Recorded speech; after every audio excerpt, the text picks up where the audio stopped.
A'udzu billahi minasyaitonir rajim. Bismillahirrahmanirrahim. Assalamualaikum warahmatullahi wabarakatuh. Alhamdulillahirabbil alamin wassalatu wassalamu ala asyrafil anbiya'i wal mursalin wa ala alihi wa sahbihi ajma'in. Allahumma iftah 'alaina hikmataka wa anshur 'alaina min khaza'ini rahmatika ya arhamar rahimin. Rabbi shrah li sadri wa yassir li amri wahlul 'uqdatam min lisani yafqahu qawli.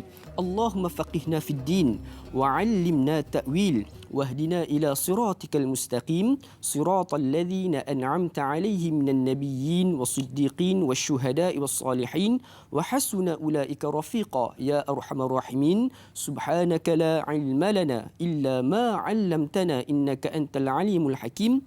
Amin ya rabbal alamin.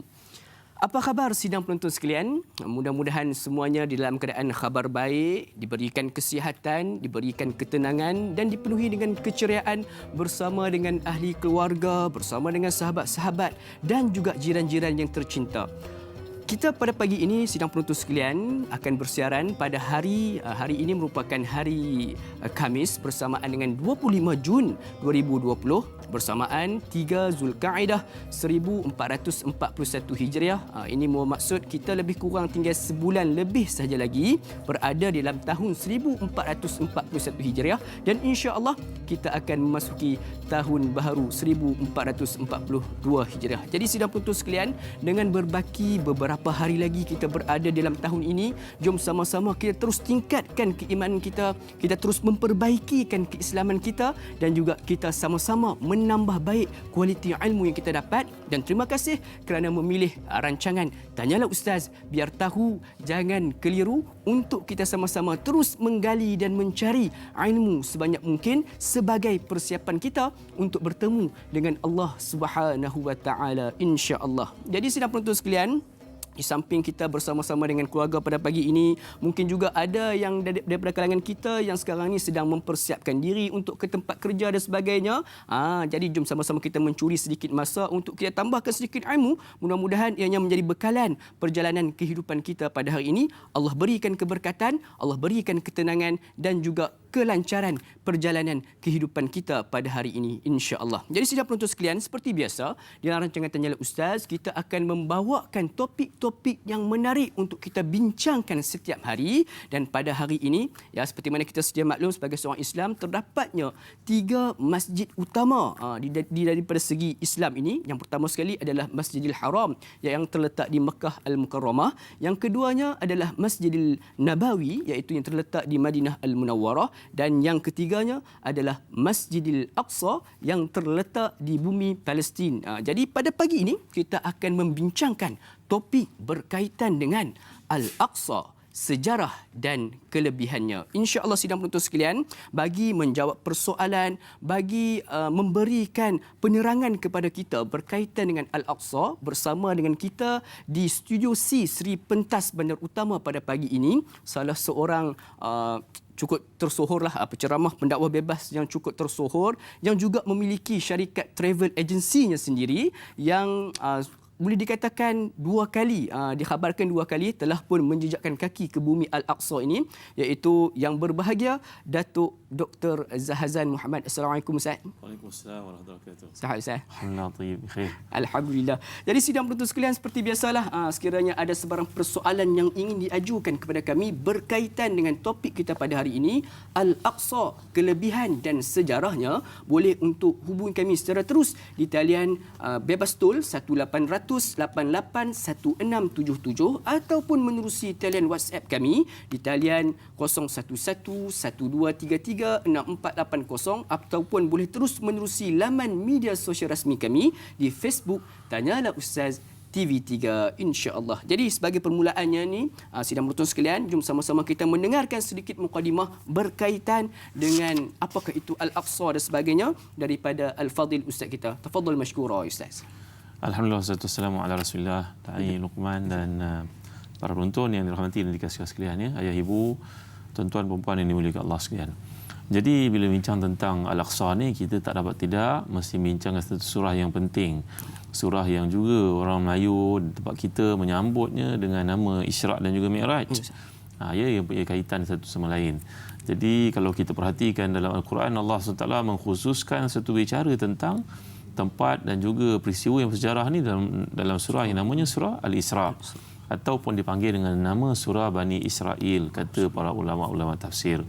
Contohnya Al-Imam Asyuti dalam tafsirnya Ad-Durrul Mansur. Kenapakah dinamakan Al-Isra? Kerana bumi ini bumi tempat Nabi kita diperjalankan dari Mekah ke Palestin ataupun dari Masjid Haram ke Masjid Aqsa. Kemudian barulah berlaku Mi'raj, iaitu Nabi dibawa naik ke langit untuk menerima perintah salat. Jadi kalau kita perhatikan, bila Allah SWT menyatakan sebagai satu usaha untuk mencari keberkatan pada pagi ini, ya, Allah firmankan di awal surah Al-Isra, A'udzubillahi minasyaitanirrajim. Bismillahirrahmanirrahim. Subhanalladzi asra bi'abdihi lailan minal masjidil harami ilal masjidil aqsa alladzi barakna haulahu linuriyahu min ayatina innahu huwas samiul basir. Maha suci Allah yang telah menggerakkan hamba-Nya pada waktu malam dari bumi Masjid Haram ke bumi Aqsa, iaitu di Palestin, yang kami berkati kawasan kelilingnya untuk kami tunjukkan kepada hamba kami ini tanda-tanda kekuasaan kami. Sesungguhnya Allah itu Maha mendengar lagi Maha melihat. Jadi ini adalah satu ayat yang menyentuh tentang Masjid Aqsa secara khusus. Itu sebab bila Sayyidina Umar Khattab radhiyallahu anhu naik menjadi khalifah, antara keutamaan yang telah baginda berikan kepada Islam ni adalah untuk menghimpunkan bumi-bumi penuh barakah ini untuk bernaung di bawah Islam. Ya, walaupun bumi ini seperti yang tadi kita bincangkan di awal tadi, merupakan pertaruhan, perebutan banyak pihak sebelum daripada Nabi kita Muhammad SAW lagi. Ya, kalau kita baca kisah Nabi Musa alaihissalam, ketika Nabi Musa dan para pengikutnya dihukum oleh Allah akibat daripada perbuatan mereka menyembah patung lembu, anak lembu itu, maka Allah tidak benarkan mereka untuk masuk ke bumi yang penuh barakah itu. Yatihuna fil ardi arba'ina sana. Mereka sesat di Sinai itu selama 40 tahun. Pergi mana pun sampai tempat yang sama. Sehinggalah Nabi Musa wafat, barulah mereka dibawa masuk ke Ardul Muqaddasah ni, bumi yang penuh barakah ini, di bawah pimpinan anak saudara kepada Nabi Musa yang telah nanti menjadi Nabi, namanya Yusha' bin Nun. Jadi peristiwa itu berlaku selepas kewafatan Nabi Musa dan juga abangnya Nabi Harun. Artinya dua orang Nabi ni tak dapat masuk ke Masjid Aqsa. Jadi tuan-tuan perempuan yang dimuliakan Allah sekalian, bila menceritakan tentang Aqsa ini, kita dapat lihat dalam banyak hadis menceritakan keutamaannya. Contohnya bila sahabat bertanya kepada Rasulullah, wahai Rasulullah SAW, bilakah dibinanya Masjid Aqsa itu? Dan para sejarawan bincang, kenapa dinamakan sebagai Aqsa? Ada berbagai-bagai jawapan. Jawapan yang pertama mengatakan bahawa Aqsa itu menunjuk pada tempat yang paling jauh, ab'adu syai'. Ya, kalau kita lihat dalam tafsir Munir oleh Imam marhum Dr. Wahab Zuhaili menceritakan antara maksud Aqsa itu bahasa Arab daripada wazan af'al, merujuk kepada tempat yang jauh. Kerana dalam pengetahuan orang-orang Arab pada masa itu, ketika mereka berniaga, ni antara tempat yang seolah macam ujung dunia lah kita nyatakan. Kan? Ujung dunia. Kat mana tuan beli rumah? Dekat Bandar Tasik Puteri. Tempat jin bertendang. Contohnya orang kata begitu kan. Kerana nak menunjukkan tempat tu jauh. Padahal ada banyak tempat lebih jauh lagi. Tapi dalam pengetahuan kita pada waktu itu kita anggap yang paling jauh. Maka datang perkataan Aqsa. Jadi bila kita lihat penggunaan Aqsa dalam Quran, bumi Syam secara khususnya dalam Quran, ini adalah bumi yang sangat barakah. Ya, ia melibatkan negara Syria pada hari ini, melibatkan negara Lebanon, melibatkan negara Palestin, melibatkan negara Jordan. Jadi ini bumi yang besar. Kalau dahulu dipanggil Mekah dan Madinah dipanggil Hijaz. Bumi Hijaz, tanah Hijaz, ya. Sebab sebenarnya tanah Arab itu terlalu besar, maka dua bumi yang barakah dipanggil Hijaz. Jadi manakala bumi Syam ni pula menghimpunkan 4 negara yang sekarang ni sedang bergolak. Ya, Syria sebagai contohnya belum selesai peperangan berlaku kat situ, belum dapat diuruskan dengan baik lagi. Jadi pernah sahabat tanya kepada Nabi SAW, wahai Rasulullah, kami sampai kat Madinah ni, orang Yahudi bertanya, sebab bila Nabi sampai kat Madinah, Nabi masih lagi menghadap dalam sembahyang baginda ke Masjid Aqsa. Kerana perintah salat tak kala diturunkan dalam pengetahuan dan bincangan kita, dibincangkan oleh para ulama di sudut hadisnya, beberapa belas bulan sebelum Nabi berhijrah ke Madinah. Jadi sewaktu berada di Mekah, Nabi menjadikan Kaabah di tengah-tengah untuk dihadap ketika salat. Tapi bila dah sampai ke Madinah yang terletak di utara Mekah, dan Masjid Aqsa lebih utara lagi, tentulah tidak tentulah tidak dapat dilakukan perkara yang sama, menjadikan Kaabah di tengah-tengah dan menghadap Masjid Aqsa dalam masa yang sama, tak mungkin dilakukan. Maka Nabi menjadi sedih sallallahu alaihi wasallam. Nabi kena menghadap ke Masjid Aqsa, dan di Madinah terdapat orang Yahudi, lalu mereka mengatakan, lihat Muhammad dan juga pengikutnya sallallahu alaihi wasallam, bagaimana dia boleh menghadap ke kiblat kita? Menghadap ke Masjid Aqsa juga. Sehinggalah Allah merintahkan Nabi untuk menukar arah kiblat. Kad nara taqallu wajhika fis sama fala nuwalliyannaka qiblatan tardaha. Dalam surah Al-Baqarah Allah menyuruh Nabi, merintahkan Nabi untuk memindahkan arah kiblat ke masjid yang Nabi suka itu, masjid haram yang dibina oleh datuknya Nabi Ibrahim alaihissalam. Jadi antara persoalan ditimbulkan oleh Yahudi, tengok Masjid Aqsa lah masjid yang pertama. Itu sebab Muhammad menghadap muka ke wajahnya, ke tempatnya. Maka Nabi telah beritahu pada para sahabat, dan kata-kata Nabi membawa wahyu daripada Allah Taala, sebenarnya tanah suci yang pertama masjid dibina padanya adalah Mekah. Seperti dikatakan oleh Imam Tabari yang tafsirnya, ketika Nabi Adam alaihissalam diusir turun dari syurga, maka baginda telah minta kepada Allah untuk adanya kiblat di bumi. Kerana di langit, di syurga, kiblat mereka adalah Baitul Ma'mur, wal Baitul Ma'mur wa Saqfil Marfu'. Jadi bila berada di bumi, wahai Tuhan, beri pada aku kesempatan untuk beribadah kepadamu, beri aku tempat. Maka Allah telah merintahkan Nabi Adam untuk membangunkan Kaabah. Tinggal lagi bila berlaku banjir besar pada zaman Nabi Nuh AS, maka ia rosak, hilang, luput. Maka datang Nabi Ibrahim untuk membangunkan semula, yang Allah nyatakan dalam surah Al-Baqarah itu, wa iz yarfa'u Ibrahimul qawa'ida minal baiti wa Ismail rabbana taqabbal minna innaka antas samiul alim rabbana waj'alna muslimaini laka wa min dhurriyyatina ummatan muslimatan lak wa arina manasikana wa tub alaina innaka antat tawwabur rahim. Jadi Nabi Ibrahim selesai menghantar puteranya Ismail, berlaku beberapa pertemuan, dan akhir sekali untuk menyembelih, dan kemudian datang untuk melihat siapakah isteri kepada puteranya Ismail itu, kerana akan menjadi ibu Nabi Muhammad SAW, nenek Nabi Muhammad SAW, maka memerlukan wanita yang tabah. Lalu Allah menyuruh Nabi Ibrahim menyuruh puteranya itu menceraikan isterinya. Cerita ni panjang sehingga akhirnya Nabi Ismail berisikan seorang wanita yang salihah yang layak menemaninya, maka itu dibenarkan oleh Allah, dan Nabi Ibrahim datang untuk iktiraf. Kemudian barulah datang Nabi Ibrahim kali keempat, dalam hadis mengatakan untuk membina Kaabah. Kemudian Nabi Ibrahim pulang semula ke Palestin. Itu sebab kalau kita pergi ke Palestin, tempat yang menarik yang kami pun pergi ke situ, tuan-tuan ada peluang boleh pergi ke Baitul Maqdis ni, kami pun ada bawa. Maka di situ kita akan pergi ziarah Masjid Ibrahim Al-Khalil. Masjid Ibrahim Al-Khalil, maknanya masjid tempat Nabi Ibrahim duduk berada di situ dahulu. Bila Nabi Ibrahim pulang semula ke Baitul Maqdis, barulah Allah menyuruh Nabi Ibrahim yang mulia untuk bangunkan Masjidil Aqsa. Jadi Nabi kita ditanya, berapakah tempoh di antara binaan Masjidil Haram dan Masjid Aqsa? Maknanya binaan semula Masjid Haram itu selepas ia musnah pada zaman Nabi Nuh. Jadi membangunkan semula, yarfa'ul qawa'id ini berarti mengangkat balik semula, menaikkan semula bangunan yang telah runtuh itu. Jadi tempoh di antara binaan Masjid Haram semula dengan binaan Masjid Aqsa adalah 40 tahun. 40 tahun. Jadi Nabi kita memberikan penjelasan, dan hadis sahih riwayat Bukhari Muslim dan para ulama hadis yang lain, bahawasanya Kaabah adalah yang mula-mula dibangunkan dan mula-mula diperbaharui semula. Kemudian barulah dibina Masjid Aqsa. Jadi pada zaman orang Arab dahulu, mereka menganggap itulah tempat yang paling jauh yang mereka boleh sampai, yang mereka biasa sampai, yang menunjukkan kepada jarak di antara tempat namanya Masjid Haram dan Masjid Aqsa ni begitu jauh. Pada waktu itu dengan kemudahan yang sangat terbatas, maka ia digunakan perkataan Al-Aqsa itu. Jauh. Jadi kita kadang-kadang orang Melayu sebut apa kita sebut? Baitul Maqdis. Baitul Maqdis jangan sebut Baitul Muqaddas.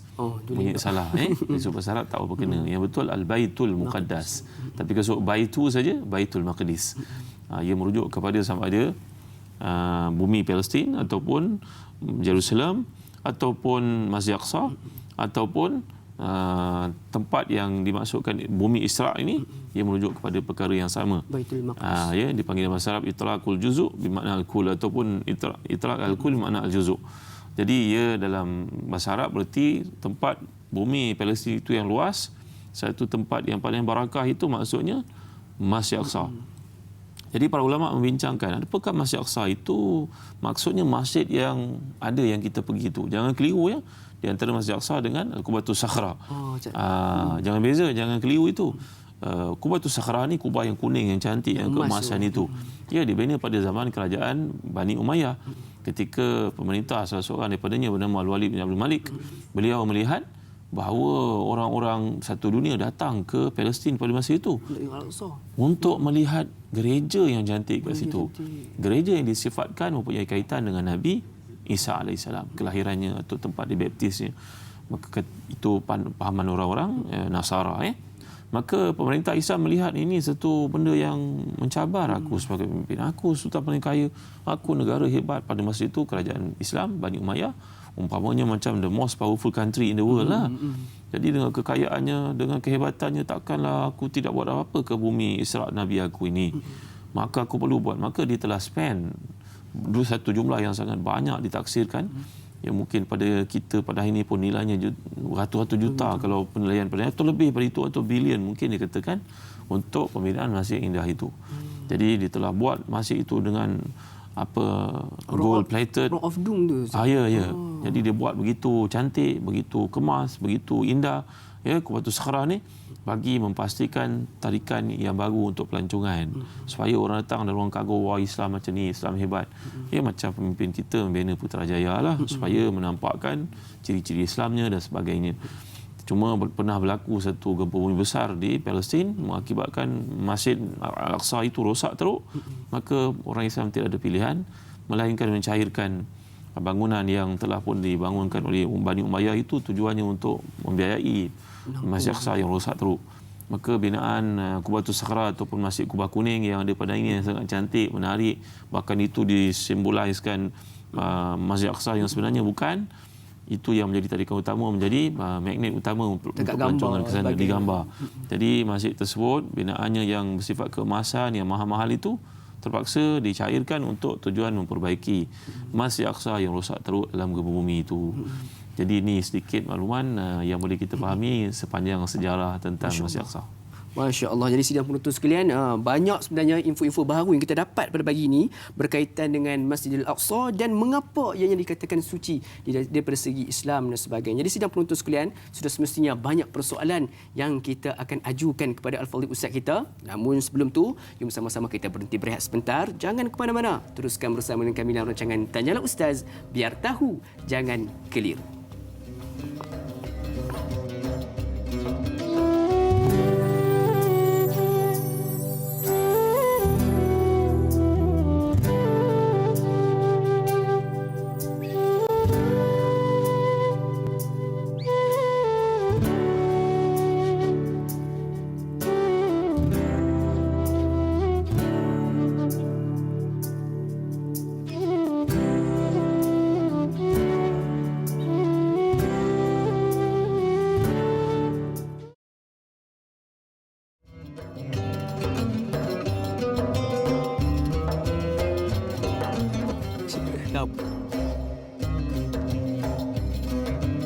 Alhamdulillah sidang penonton sekalian, kembali kita bertemu menerusi rancangan Tanyalah Ustaz, biar tahu, jangan keliru. Alhamdulillah sidang penonton sekalian, terima kasih kerana sentiasa setia bersama dengan kami setiap pagi dari jam 6.30 pagi sehingga 8.30 pagi untuk sama-sama kita menimba ilmu, mendapatkan ilmu-ilmu yang baharu. Dan juga pada topik pada kali ini juga satu topik yang kadang-kadang kita merasakan bahawa topik ni kita mungkin dah tahu, rupa-rupanya banyak perkara yang masih lagi kita tidak ketahui berkaitan dengan Al-Aqsa, kelebihan dan sejarahnya. Sekali lagi saya awalkan sidang penonton sekalian, sekiranya ada sebarang persoalan yang ingin diajukan kepada kami pada pagi ini berkaitan dengan topik kita, boleh untuk hubungi kami secara terus di talian bebas tol 1800 881677 ataupun menerusi talian WhatsApp kami di talian 011 1233 6480 ataupun boleh terus menerusi laman media sosial rasmi kami di Facebook Tanyalah Ustaz TV3. Jadi sidang penonton sekalian, dalam sepanjang tempoh 20 minit yang pertama kita bersiaran tadi, sudah pun kita ketahui berkaitan dengan di antara tempoh masa perbezaan masa, iaitu perbezaan di antara pembinaan Masjidil Haram dan juga Masjidil Aqsa yang sebenarnya mengambil masa 40 tahun perbezaannya.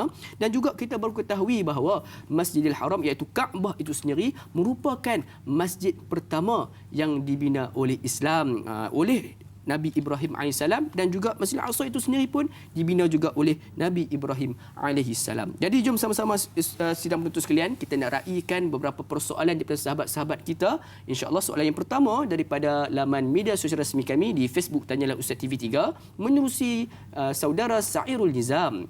Assalamualaikum Ustaz Endai serta kru Tanyalah Ustaz. Waalaikumsalam warahmatullahi. Soalan saya, siapakah jurutera Masjid Suci Al-Aqsa di Palestin? Siapakah yang bertanggungjawab membinanya?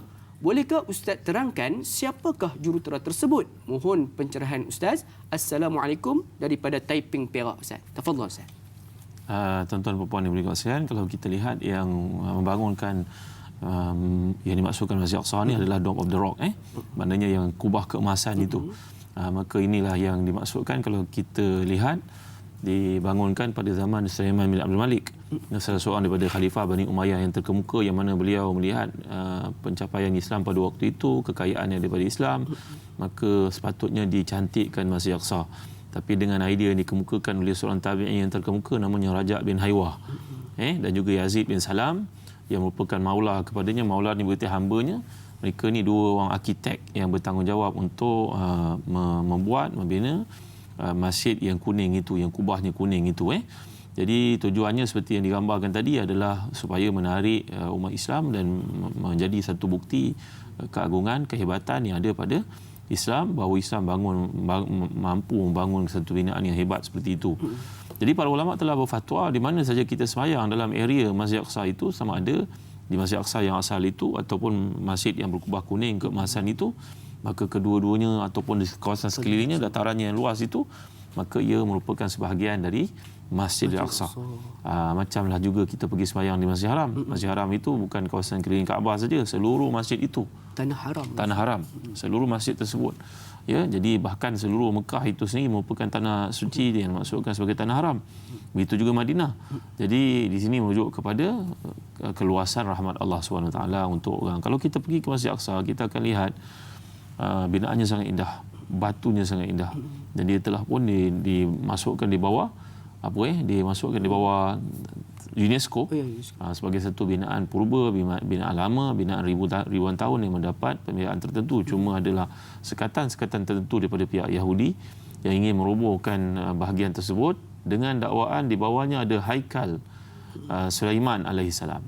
Mereka beranggapan di bawahnya merupakan tempat binaan, tempat istana Nabi Sulaiman alaihissalam, ataupun tempat ibadah. Haikal ni macam sauma'ah lah, tempat ibadah Nabi Sulaiman, yang mana mereka mengorek daripada seperti kita panggil sebagai dinding tangisan puak Yahudi. Kalau kita dapat pergi ke Baitul Maqdis, saya bawa biasanya jemaah untuk lihat, ni tempat orang Islam, ni tempat orang Kristian, ini tempat orang Yahudi. Satu tempat yang sangat pelik dalam dunia, kerana menjadi rebutan tiga agama, tiga ideologi, tiga agama besar dunia.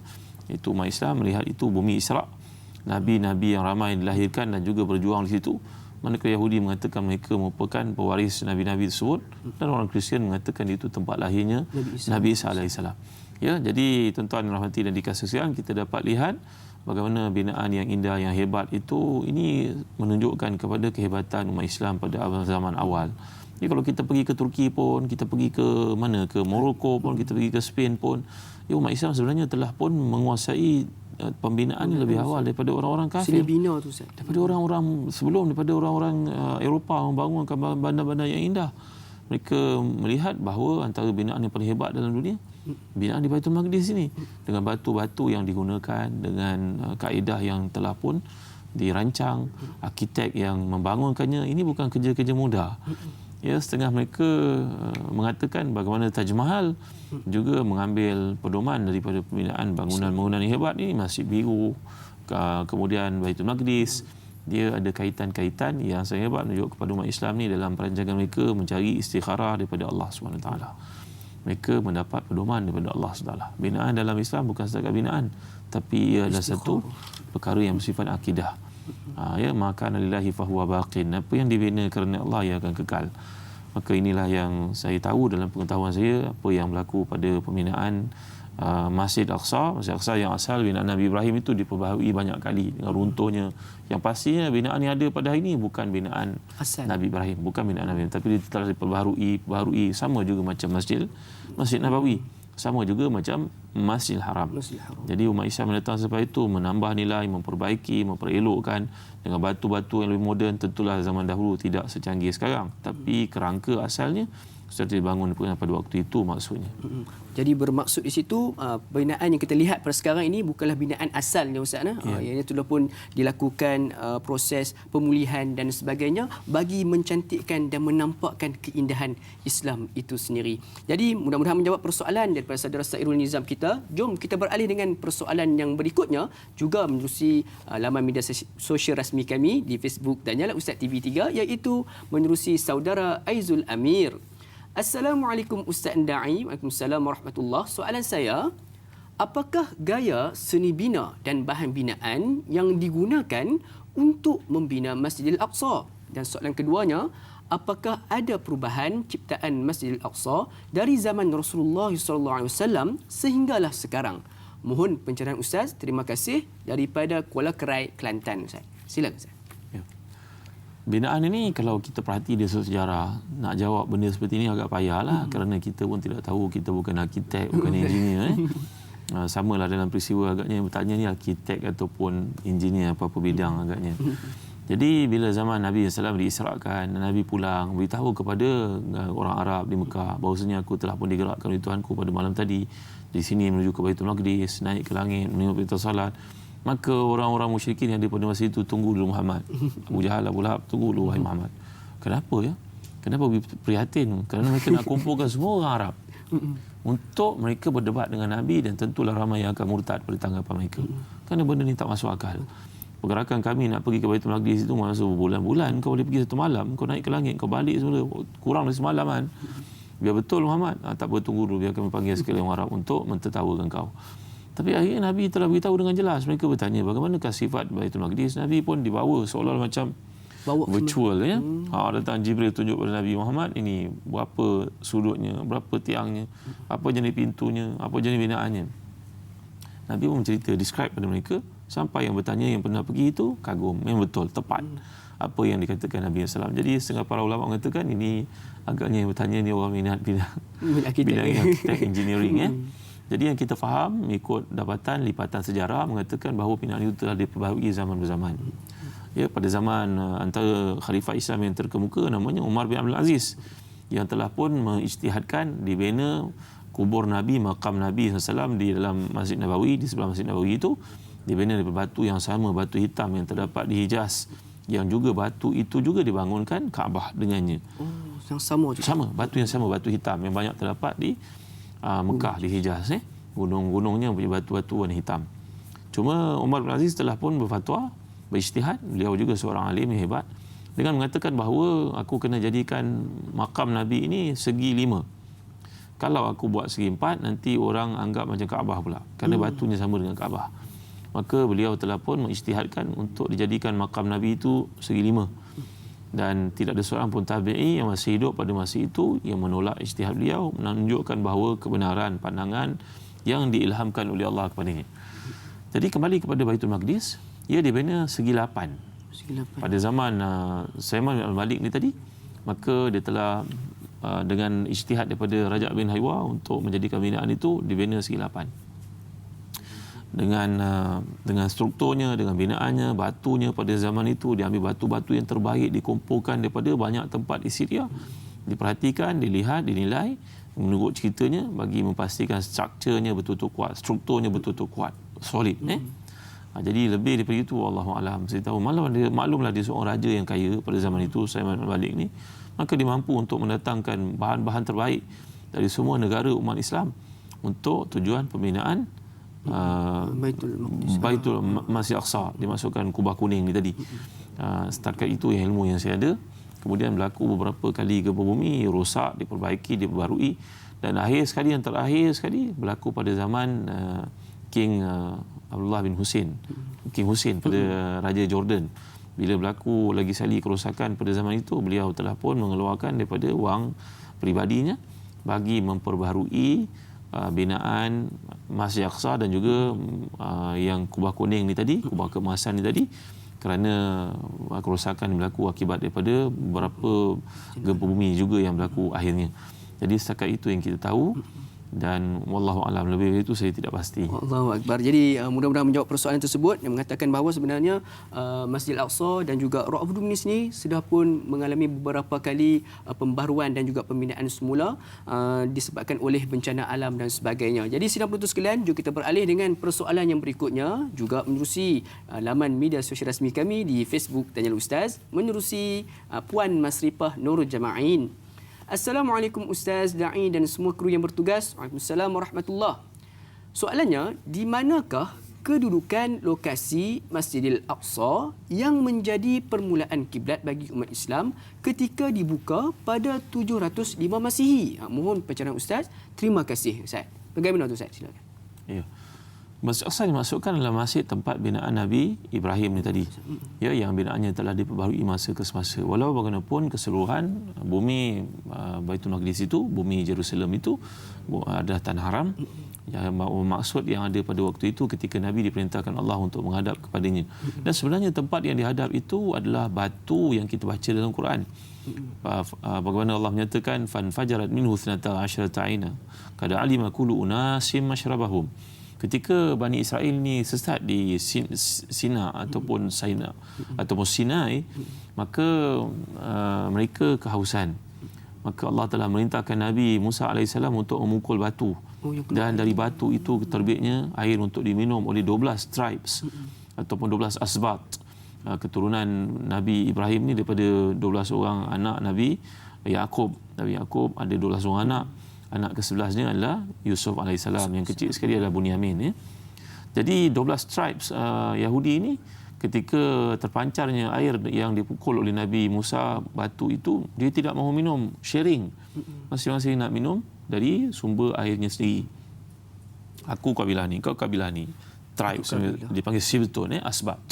Maka daripada batu itu terpancar 12 mata air. Jadi batu ini yang dibawa oleh keturunan Nabi Musa ataupun keturunan Nabi selepas itu Ishaq bin Nun untuk masuk ke Palestin. Batu itulah yang dihadap atas perintah Allah kepada kaum Yahudi ketika bersembahyang. Jadi ketika Umar Khattab radhiyallahu anhu membuka Baitul Maqdis, dia tahu kisah ni sangat hebat. Iaitulah Safrianus yang menjadi padri utama Kristian pada masa itu. Pada masa itu Kristian menguasai Baitul Maqdis. Maka dia telah melihat dalam mimpinya bahawasanya Baitul Maqdis diserahkan kepada orang Islam yang mengepung Baitul Maqdis selama berbulan-bulan pada masa itu di bawah pimpinan sahabat yang sangat mulia namanya Abu Ubaidah bin Al-Jarrah radhiyallahu anhu. Abu Ubaidah ni akhirnya mati syahid dalam wabak ta'un yang berlaku di Amwas. Ya. Kalau tuan-tuan pergi bersama kami dalam perjalanan ke Baitul Maqdis, saya baru tuan-tuan tunjuk kubur Abu Ubaidah Al-Jarrah yang hebat ini, sahabat Nabi yang paling amanah dan menyatakan aminu hadhil ummah, Abu Ubaidah Al-Jarrah. Jadi ketika mereka mengepung Baitul Maqdis itu, berbulan-bulan tak boleh nak buka, sejuk menguasai, makanan makin kurang. Akhirnya Safranus itu berkata, kita kena serahkan mana pun kota ini kepada Islam, kepada umat Islam. Maka persetujuan pun dibuat MOU barangkali. Tapi Safranus ini berkata, aku ini pemimpin tertinggi Kristian, maka aku tidak boleh menyerahkan kunci ini kepada engkau. Engkau bawa, engkau general. Aku kena serahkan orang yang sama level dengan aku. Mana pemimpin dengan pemimpin, ya, Perdana Menteri dengan Perdana Menteri, Presiden dengan Presiden. Maka Abu Ubaidah telah menjemput Sayyidina Umar untuk datang sendiri ke Baitul Maqdis menerima kunci pintu itu. Barulah pelaksanaan secara rasmi dibuat. Maka Sayyidina Umar Khattab radhiyallahu anhu dalam sejarah disebut oleh Imam sebagai contoh Ibnu Katsir dalam Bidayah wa Nihayah, maka Sayyidina Umar telah bermesyuarat dengan sahabat-sahabat yang masih hidup yang hebat pada masa itu seperti Uthman, seperti Ali radhiyallahu anhuma. Sayyidina Uthman ni tegas, lembut orangnya. Dia berkata pada Sayyidina Umar, jangan pergi, Sayyidina Umar ini usaha untuk konspirasi membunuhmu oleh Kristian. Sayyidina Ali tegas, tapi Sayyidina Ali terbalik pula. Sayyidina Ali kata, pergilah wahai Amirul Mukminin, kerana orang Islam dah tak sabar-sabar nak sembahyang dalam masjid yang ketiga itu. Maka Sayyidina Umar mengambil pandangan Sayyidina Ali, pergi ke Baitul Maqdis. Pergi pada masa itu dengan pembantunya bernama Zaid bin Aslam. Ni kisah ni menarik tuan-tuan untuk faham. Sayyidina Umar pergi pada masa itu menaiki himar, bagal. Mereka apa istilahnya rotate. bergila-gila, bertukar-tukar menaiki itu. Sekali Sayyidina Umar naik, dia tarik. Dia naik, Sayyidina Umar tarik. Berapa lama nak sampai ke Baitul Maqdis? Jangan jauh. Sayyidina Umar memakai baju yang sangat zuhud pada masa itu. Sehingga orang tak boleh bezakan. Ini ketua, ini majikan, ini pekerja. Tak boleh bezakan. Sampai di Baitul Maqdis, maka ketika itu giliran Zaid bin Aslam naik atas bagal ataupun himar ini tadi. Sayyidina Umar yang menariknya. Alangkah terkejutnya semua sahabat melihat pandangan itu. Tiba-tiba bila masuk ke dalam Baitul Maqdis, Sofyanus atau ketua Kristian yang utama ini kenal yang tarik himar itu adalah pemimpin. Maka mereka bertanya kepada Sayyidina Umar, bagaimana? Sayyidina Umar bertanya kepada mereka, bagaimana kau tahu aku? Tengok jawapan orang Kristian. Kami mengkaji tentang Muhammad dan kami tahu rupa Muhammad dan kami tak pernah jumpa dengannya. Dan kami tahu sekalian orang duduk keliling Muhammad ni, wajahnya pun kami tahu macam mana. Description tentang Islam telah berjelas dalam kitab mereka sebenarnya. Ya, tapi kerana perbezaan zaman dan manipulasi macam-macam perkara yang mereka telah lakukan, maka pindaan dibuat, maka mereka tidak dapat baca dengan jelas lagi arahan-arahan Tuhan dalam Bible itu.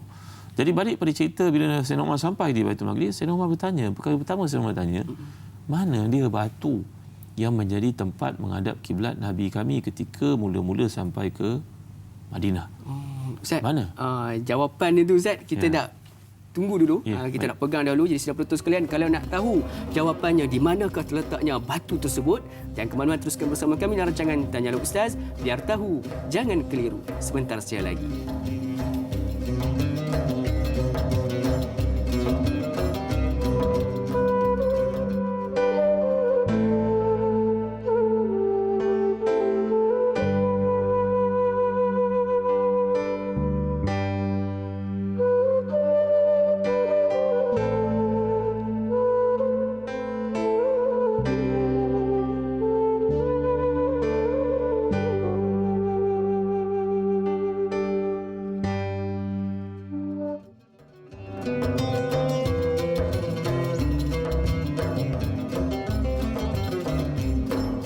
Alhamdulillah, sidang penonton sekalian, kembali kita bertemu dalam secara langsung rancangan Tanyalah Ustaz. Biar tahu, jangan keliru, membincangkan topik yang cukup menarik untuk kita sama-sama pelajari dan kita tekuni, iaitu berkaitan dengan Al-Aqsa, kelebihan dan sejarahnya. Jadi kepada sidang penonton sekalian, sahabat-sahabat, saudara-saudara serumpun kita yang pada saat ini sedang menyaksikan menerusi live Facebook kita, jangan lupa untuk klik ataupun tekan butang kongsi agar kita dapat sebar luaskan ilmu yang kita dapat pada pagi ini kepada berapa ramai orang yang boleh. Mudah-mudahan ia menjadi salah satu cara untuk kita menjana saham pahala. Mudah-mudahan bila mana kita bertemu dengan Allah Subhanahu Wa Taala, kita akan terkejut dengan pahala yang datang dari arah yang kita tidak pernah sangka ianya tiba. Jadi insya-Allah sidang penonton sekalian, kepada sidang penonton juga yang ingin bertanya kepada kami persoalan-persoalan, boleh untuk hubungi kami secara terus di talian yang tertera di kaca televisyen sidang penonton sekalian, insya-Allah. Jadi jom sama-sama kita teruskan lagi penceritaan daripada Al-Fadhil Ustaz kita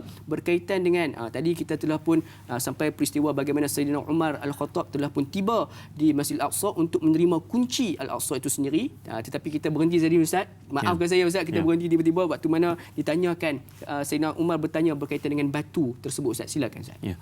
Sayyidina Umar Khattab radhiyallahu anhu, Da'i Luqman dan para penonton sekalian bertanya kepada pemimpin Kristian yang ada pada masa itu, mana dia batu yang menjadi tempat menghadap orang-orang Yahudi, dan Nabi kami pun pernah menghadap ke situ pada awal sembahyang difardukan.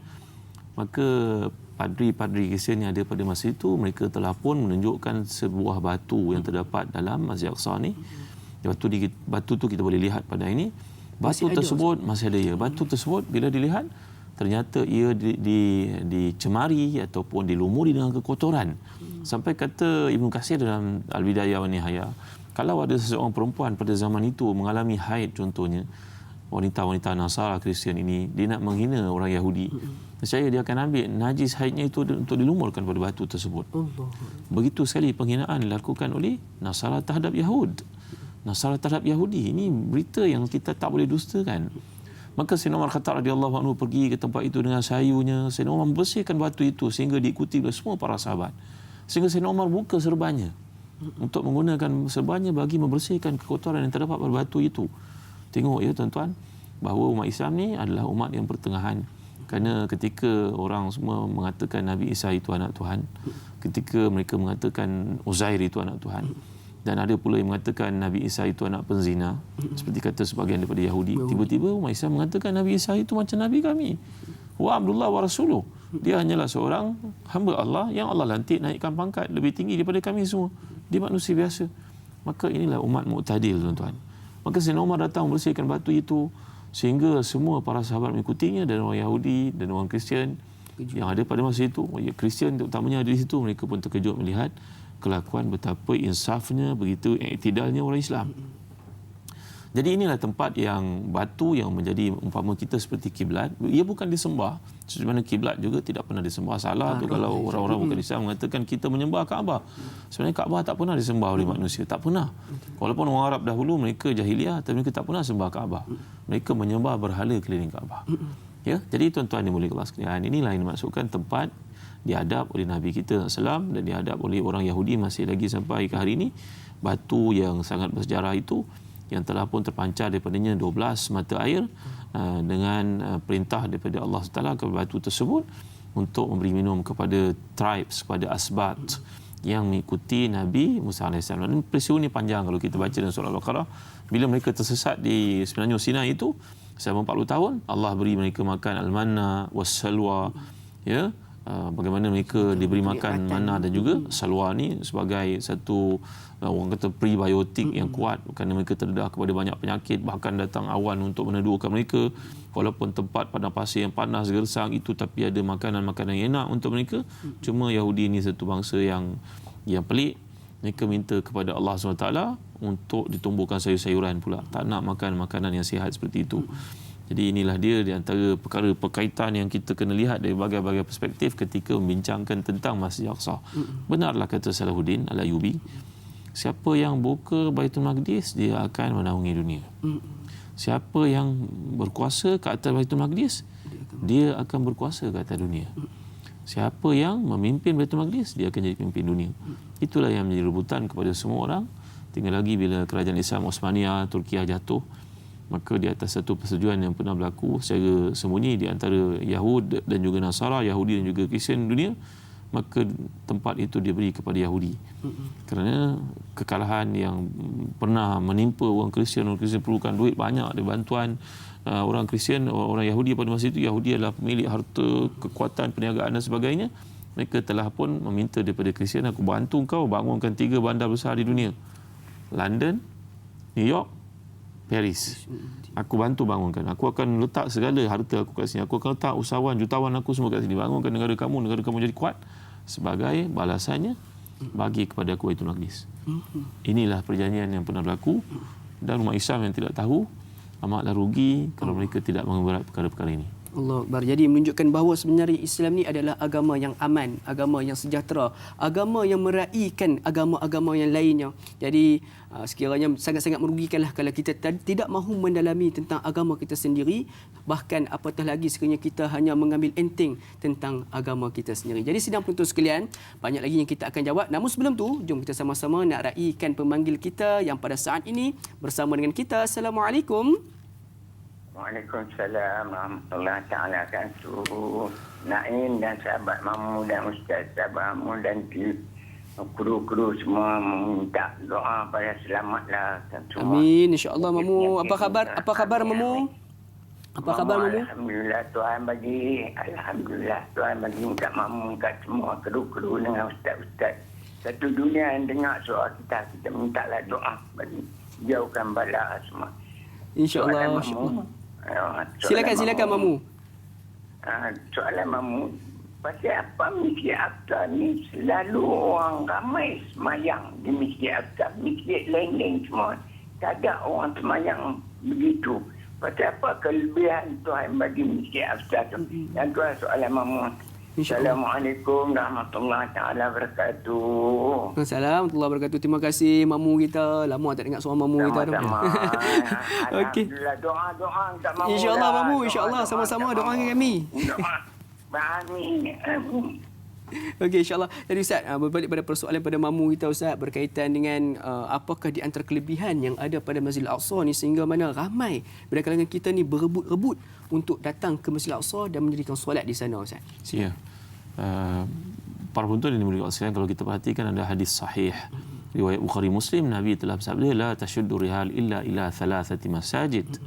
Masjid Haram, wa Masjid Hadza, wa Masjid Aqsa.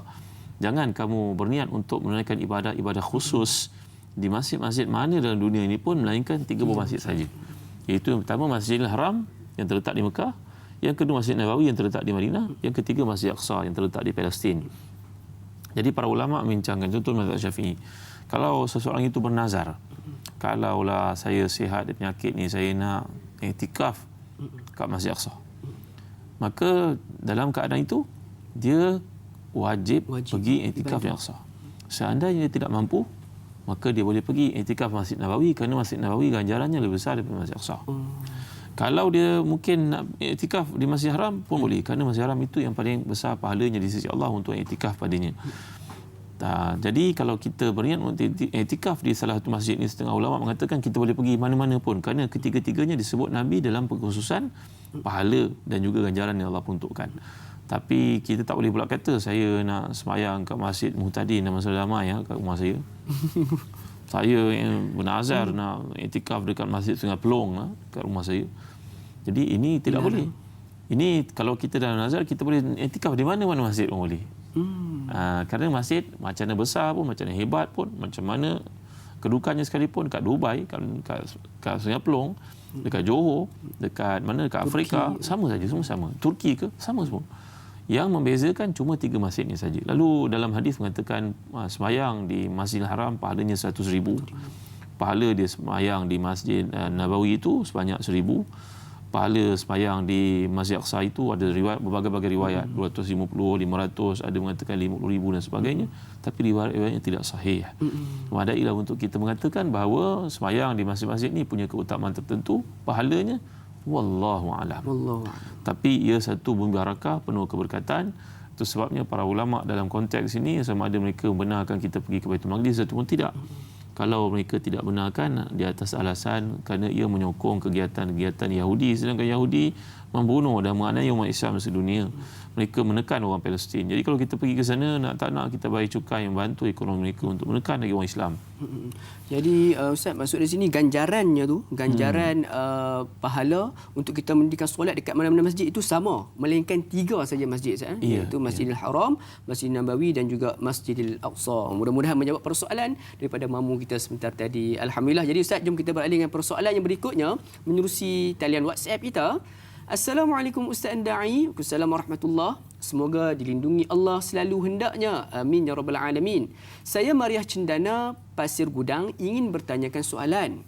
Apakah benar laluan ke pintu langit berada di Masjidil Aqsa dan Nabi Isa AS turun bersama-sama dengan malaikat untuk solat subuh berjemaah bersama-sama dengan Imam Mahdi pada hari akhirat kelak? Mohon pencerahan dari Ustaz. Terima kasih. Ustaz, bagaimana Ustaz? Silakan. Ya.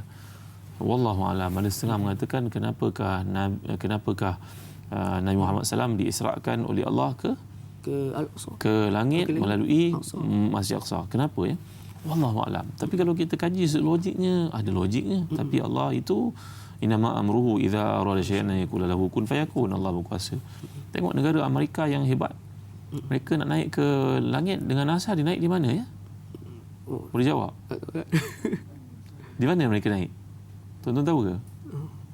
Yang pentingnya mereka naik bukan di Texas, bukan di Chicago. Mereka naik di negara, apa nama kepulauan apa dipanggil? Saya pun lupa. Mereka naik ke langit melalui situ kerana ukuran fiziknya mengatakan situ jarak paling dekat. Begitu juga Rusia yang hebat. Kenapa dia naik ke langit? Roketnya itu naik daripada tempat namanya apa? Semula hilang daripada ingatan saya waktu ni. Jadi saya dengar seorang sahabat saya bernama Qasim, Syekh Qasim, yang selalu bimbing kami di Baitul Maqdis, berkata bahawa ini menunjukkan bahawa Baitul Maqdis adalah jarak yang paling dekat ke langit. Wallahu a'lam. Wallahu a'lam. Allah Maha berkuasa. Segala benda yang dilakukan ada hikmah di sebaliknya, tapi kita orang Islam tak mampu nak kaji berapa jarak yang ada di antara kita dengan langit yang paling dekat. Ya, dia ozonnya ke apa ke, atmosferanya, stratosferanya ke apa, saya pun tak berhenti nak sebut tuan ya. Tapi yang pentingnya turunnya Nabi Isa bukannya di Baitul Maqdis, turunnya Nabi Isa di Menara Putih di Damsyik, Dimashq. Damsyik ni pun satu bumi yang menarik kalau kita kaji dalam kitab-kitab sejarah, contohnya buku ni. Saya pun baru baca ni. Saya nak hadiah kepada dai nanti. Namanya Syam, negara misteri akhir zaman. Bumi yang mana Nabi kata kalau berlaku fitnah lagilah ke Syam. Syam ni Syria lah. Kalau berlaku apa-apa, Dajjal akan berentap, akan bergaduh dengan Nabi Isa dekat tempat ini, bumi Syam. Jadi kalau kita perhatikan turunnya Nabi Isa dari langit bersama dengan malaikat di Menara Putih di Damsyik. Damsyik ni kalau ikut bahasa Arab, antara kajian yang dikatakan oleh Fairuz Abadi, datang perkataan Damsyik, damuan dengan syiqqun. Kerana kat situlah dulu Qabil membunuh Habil adiknya. Jadi darah yang pertama ditumpahkan terletak di Damsyik. Dia bandar yang pertama dalam dunia. Dam darah. Syiq koyak. Jadi kepala itu dibanding dengan batu, koyak, pecah berdarah. Itu kata para ulama sejarah kemanusiaan. Jadi bila kita kembali kepada kisah Nabi Isa AS akan diturunkan oleh Allah di Menara Putih yang terletak di Damsyik, dekat dengan Masjid Umawi di Damsyik. Kemudian turunnya Nabi Isa ni seolah-olah baru selesai daripada mandi di sauna dengan keadaan peluh, rambutnya basah, orangnya kulitnya putih, seperti kata Nabi Urwah bin Mas'ud As-Saqafi wajahnya. Kemudian barulah mereka akan pergi menjejaki Dajjal dan akan membunuh Dajjal di tempat namanya Babul Lut. Ini dekat dengan Tel Aviv.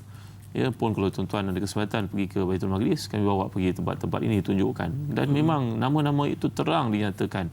Dan di Palestin juga terdapat tempat namanya Tasik Tabarias, yang mana disebut dalam hadis Nabi SAW nanti Ya'juj dan Ma'juj akan keluar berbondong-bondong, beramai-ramai minum air dari Tasik Tabarias itu, sehingga yang terakhir sekali sampai bila tiba di situ dia melihat air sudah kering. Lalu dia mengatakan, bukan di sini banyak air dulu? Kerana orang-orang sebelumnya telah minum. Ini Tasik itu di-preserve oleh Yahudi, dijaga sumber air utama bagi negara mereka. Yahudi, Bani Israel yang ada di sana, Israel maksudnya. Jadi bila merujuk kepada peristiwa ini, bumi ini bumi pergolakan yang penting untuk kita faham. Bumi kekuatan umat yang penting. Itu sebab Sayyidina Umar Khattab radhiyallahu anhu selepas menjadi khalifah mengarahkan tenteranya untuk dikumpulkan bagi membuka Baitul Maqdis, untuk menaungi tempat itu dengan keadilan dan kebaikan. Ingat tuan-tuan, sejarah membuktikan tak ada orang boleh pimpin Baitul Maqdis lebih baik pada orang Islam.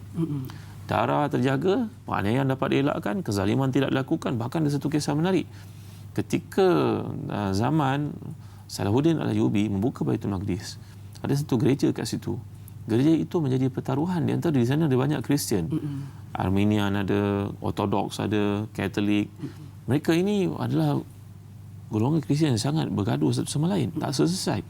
Sehingga gereja itu diklaim dia punya bergaduh, bertumpah darah, berbunuh-bunuhan. Akhir sekali bagaimana nak redakan? Mereka telah dipanggil oleh Saudi untuk meredakan benda itu. Mereka minta orang Islam yang datang buka gereja itu dan tutup gereja itu. Pagi-pagi buka, petang-petang tutup. Kalau beri pada seorang kami, saya orang itu akan bunuh dia. Keluarga itu akan bunuh dia. Tak selesai. Akhirnya bagi pada orang Islam. Dan berlanjutan selama 500 tahun sampai ke hari ini. Bila orang Yahudi mengampas bumi itu daripada orang Islam, kerajaan Osmaniyah, dan kerajaan Osmaniyah jatuh, maka Yahudi mengatakan kepada orang Islam ni, mari bagi aku kunci. Mana kunci? Gereja. Dia beri kepada Yahudi. Akhirnya bergaduh balik dua bangsa besar Kristian di sana, berperang-perang, berbunuh-bunuhan. Yahudi tidak ada jalan keluar. Dan mereka terpaksa panggil balik dua kabilah Arab ini, berkata, tolonglah. Orang Arab mengatakan, kami tak minta apa-apa, kami tidak mahu apa, kami tak dapat allowance apa-apa, kami tidak mahu. Tolonglah, kalau engkau tak selesaikan masalah ini, engkau kena pegang juga. Engkau buka, engkau tutup. Dua kabilah Arab ini. Kerana kalau kami serahkan kepada mereka, akan bunuh balik semula. Merebut gereja itu, mereka menganggap Nabi Isa dalam mazhab mereka. Ya Allah, ya Tuhan, kita orang Islam adalah orang paling berlapang dada. Kita boleh melihat di UK ke, di Arab ke, di Malaysia ke, orang Cina, orang India, orang Islam, Melayu bersembahyang bersama, makan, berbuka bersama, berkahwin bersama. Mereka tidak boleh. Jadi tuan-tuan, sejarah Baitul Maqdis ini adalah sejarah peradaban, sejarah ketamadunan, sejarah kemanusiaan, dan ia mempunyai akar yang kuat dengan Islam. Untuk setiap kita faham, kita kena tahu bahawa menguasai Baitul Maqdis bererti menguasai dunia. Itulah yang berlaku kepada orang-orang Yahudi pada hari ini. Jadi menguasai Baitul Maqdis bermaksud kita menguasai dunia. Jadi Ustaz, cukup menarik Ustaz berkaitan dengan itu, mengatakan bahawa sebenarnya bumi Maqdis ini sendiri menjadi bumi pemuafakatan, bumi kedamaian sebenarnya bagi orang Islam. Tetapi sekarang ini ianya semakin tercemar dan tercalar. Apakah sumbangan kita? Jadi sidang penonton sekalian, banyak lagi persoalan yang kita akan jawab dan kita akan kupas. Namun sebelum itu kita berhenti berehat sebentar. Jangan ke mana-mana, teruskan bersama kami dalam rancangan Tanya Jawab Ustaz. Biar tahu, jangan keliru.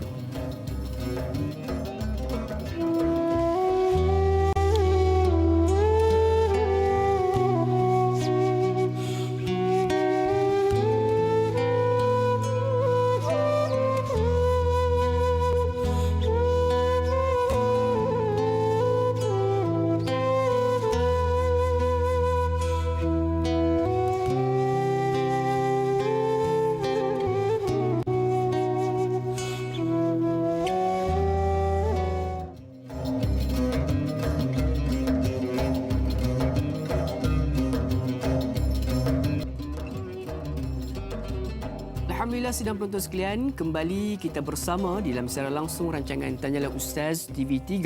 Mudah-mudahan pertemuan kita pada pagi ini sepanjang tempoh 1 jam kita bersiaran telah memberikan input-input dan juga ilmu-ilmu baharu sebagai pedoman kita bersama. Sidang penonton sekalian, menerusi statistik yang dikeluarkan oleh Kementerian Kesihatan Malaysia semalam, sehingga jam 12.30 hari terdapat 6 kes baharu COVID-19 yang telah dicatatkan. Ini bermaksud kita masih lagi belum bebas dan juga aman sepenuhnya daripada wabak yang membawa maut ini. Jadi sebagai peringatan buat kita bersama, teruskan menepati dan disiplin dengan prosedur operasi standard yang telah pun digariskan oleh Kementerian Kesihatan Malaysia. Mudah-mudahan dengan disiplin yang kita tunjukkan, dengan pengamalan norma baharu yang kita amalkan dalam kehidupan seharian kita, mampu memutuskan rantaian secara penuh COVID-19 ini, insya-Allah. Jadi sidang penonton sekalian, kita masih lagi membincangkan topik berkaitan dengan Al-Aqsa, kelebihan dan sejarahnya. Sekali lagi saya nak wawarkan, sekiranya ada sebarang persoalan yang ingin diajukan kepada kami berkaitan dengan topik ini, boleh untuk hubungi kami secara terus di talian yang tertera di kaca televisyen sidang penonton sekalian, insya-Allah. Jadi sidang penonton sekalian, sebenarnya seperti kita tahu bahawa Al-Aqsa ini pada suatu ketikanya menjadi sebuah bumi barakah, bumi penuh keamanan dan sebagainya. Namun sekarang bumi ini telah menjadi satu bumi yang bergolak, menjadi perebutan dan juga bunyi bedilan bom tidak henti-henti setiap hari di bumi tersebut. Jadi soalan-soalan berikutnya ni, jom sama-sama kita raikan berkaitan dengan isu semasa di bumi Al-Aqsa. Soalannya daripada Puan Nurhayati Ismail. Assalamualaikum Ustaz Da'i serta kru Tanyalah Ustaz. Waalaikumsalam warahmatullahi. Mengapakah Masjidil Aqsa ini menjadi rebutan puak Zionis Israel laknatullah sehingga sanggup memerangi Islam secara habis-habisan dan mereka juga menuntut hak ke atasnya? Apakah signifikannya dan siapakah yang mentadbir dan menguruskan Masjidil Aqsa? Mohon Ustaz huraikan situasi yang berlaku sejak sekian lama yang entah bila penghujungnya mengakibatkan berlaku banyak pertumpahan darah dan syahid di kalangan penduduk Palestin. Terima kasih daripada rakyat Bandar Tasik Puteri, Rawang, Selangor. Silakan Ustaz. Kalau saya buat satu analogi, ya, orang-orang dekat Kuala Lipis contohnya pada hari ini, saya difahamkan kat sana mereka jumpa emas banyak. Lepas ni boleh beli tanah kat Kuala Lipis, boleh kahwin dengan Kuala Lipis sebagainya. Mereka yang tahu kelebihan Kuala Lipis ataupun mana-mana tempat di bumi Allah ni yang memiliki kelebihan tentu mineralnya ke apa ke, maka tentulah orang yang tahu ni akan beli walaupun harganya agak mahal kerana berbaloi return yang akan diperoleh olehnya. Cuma orang yang tidak tahu adalah orang yang tidak membaca, orang yang tidak faham, orang yang tidak menghargai nikmat, orang yang jahil maknanya.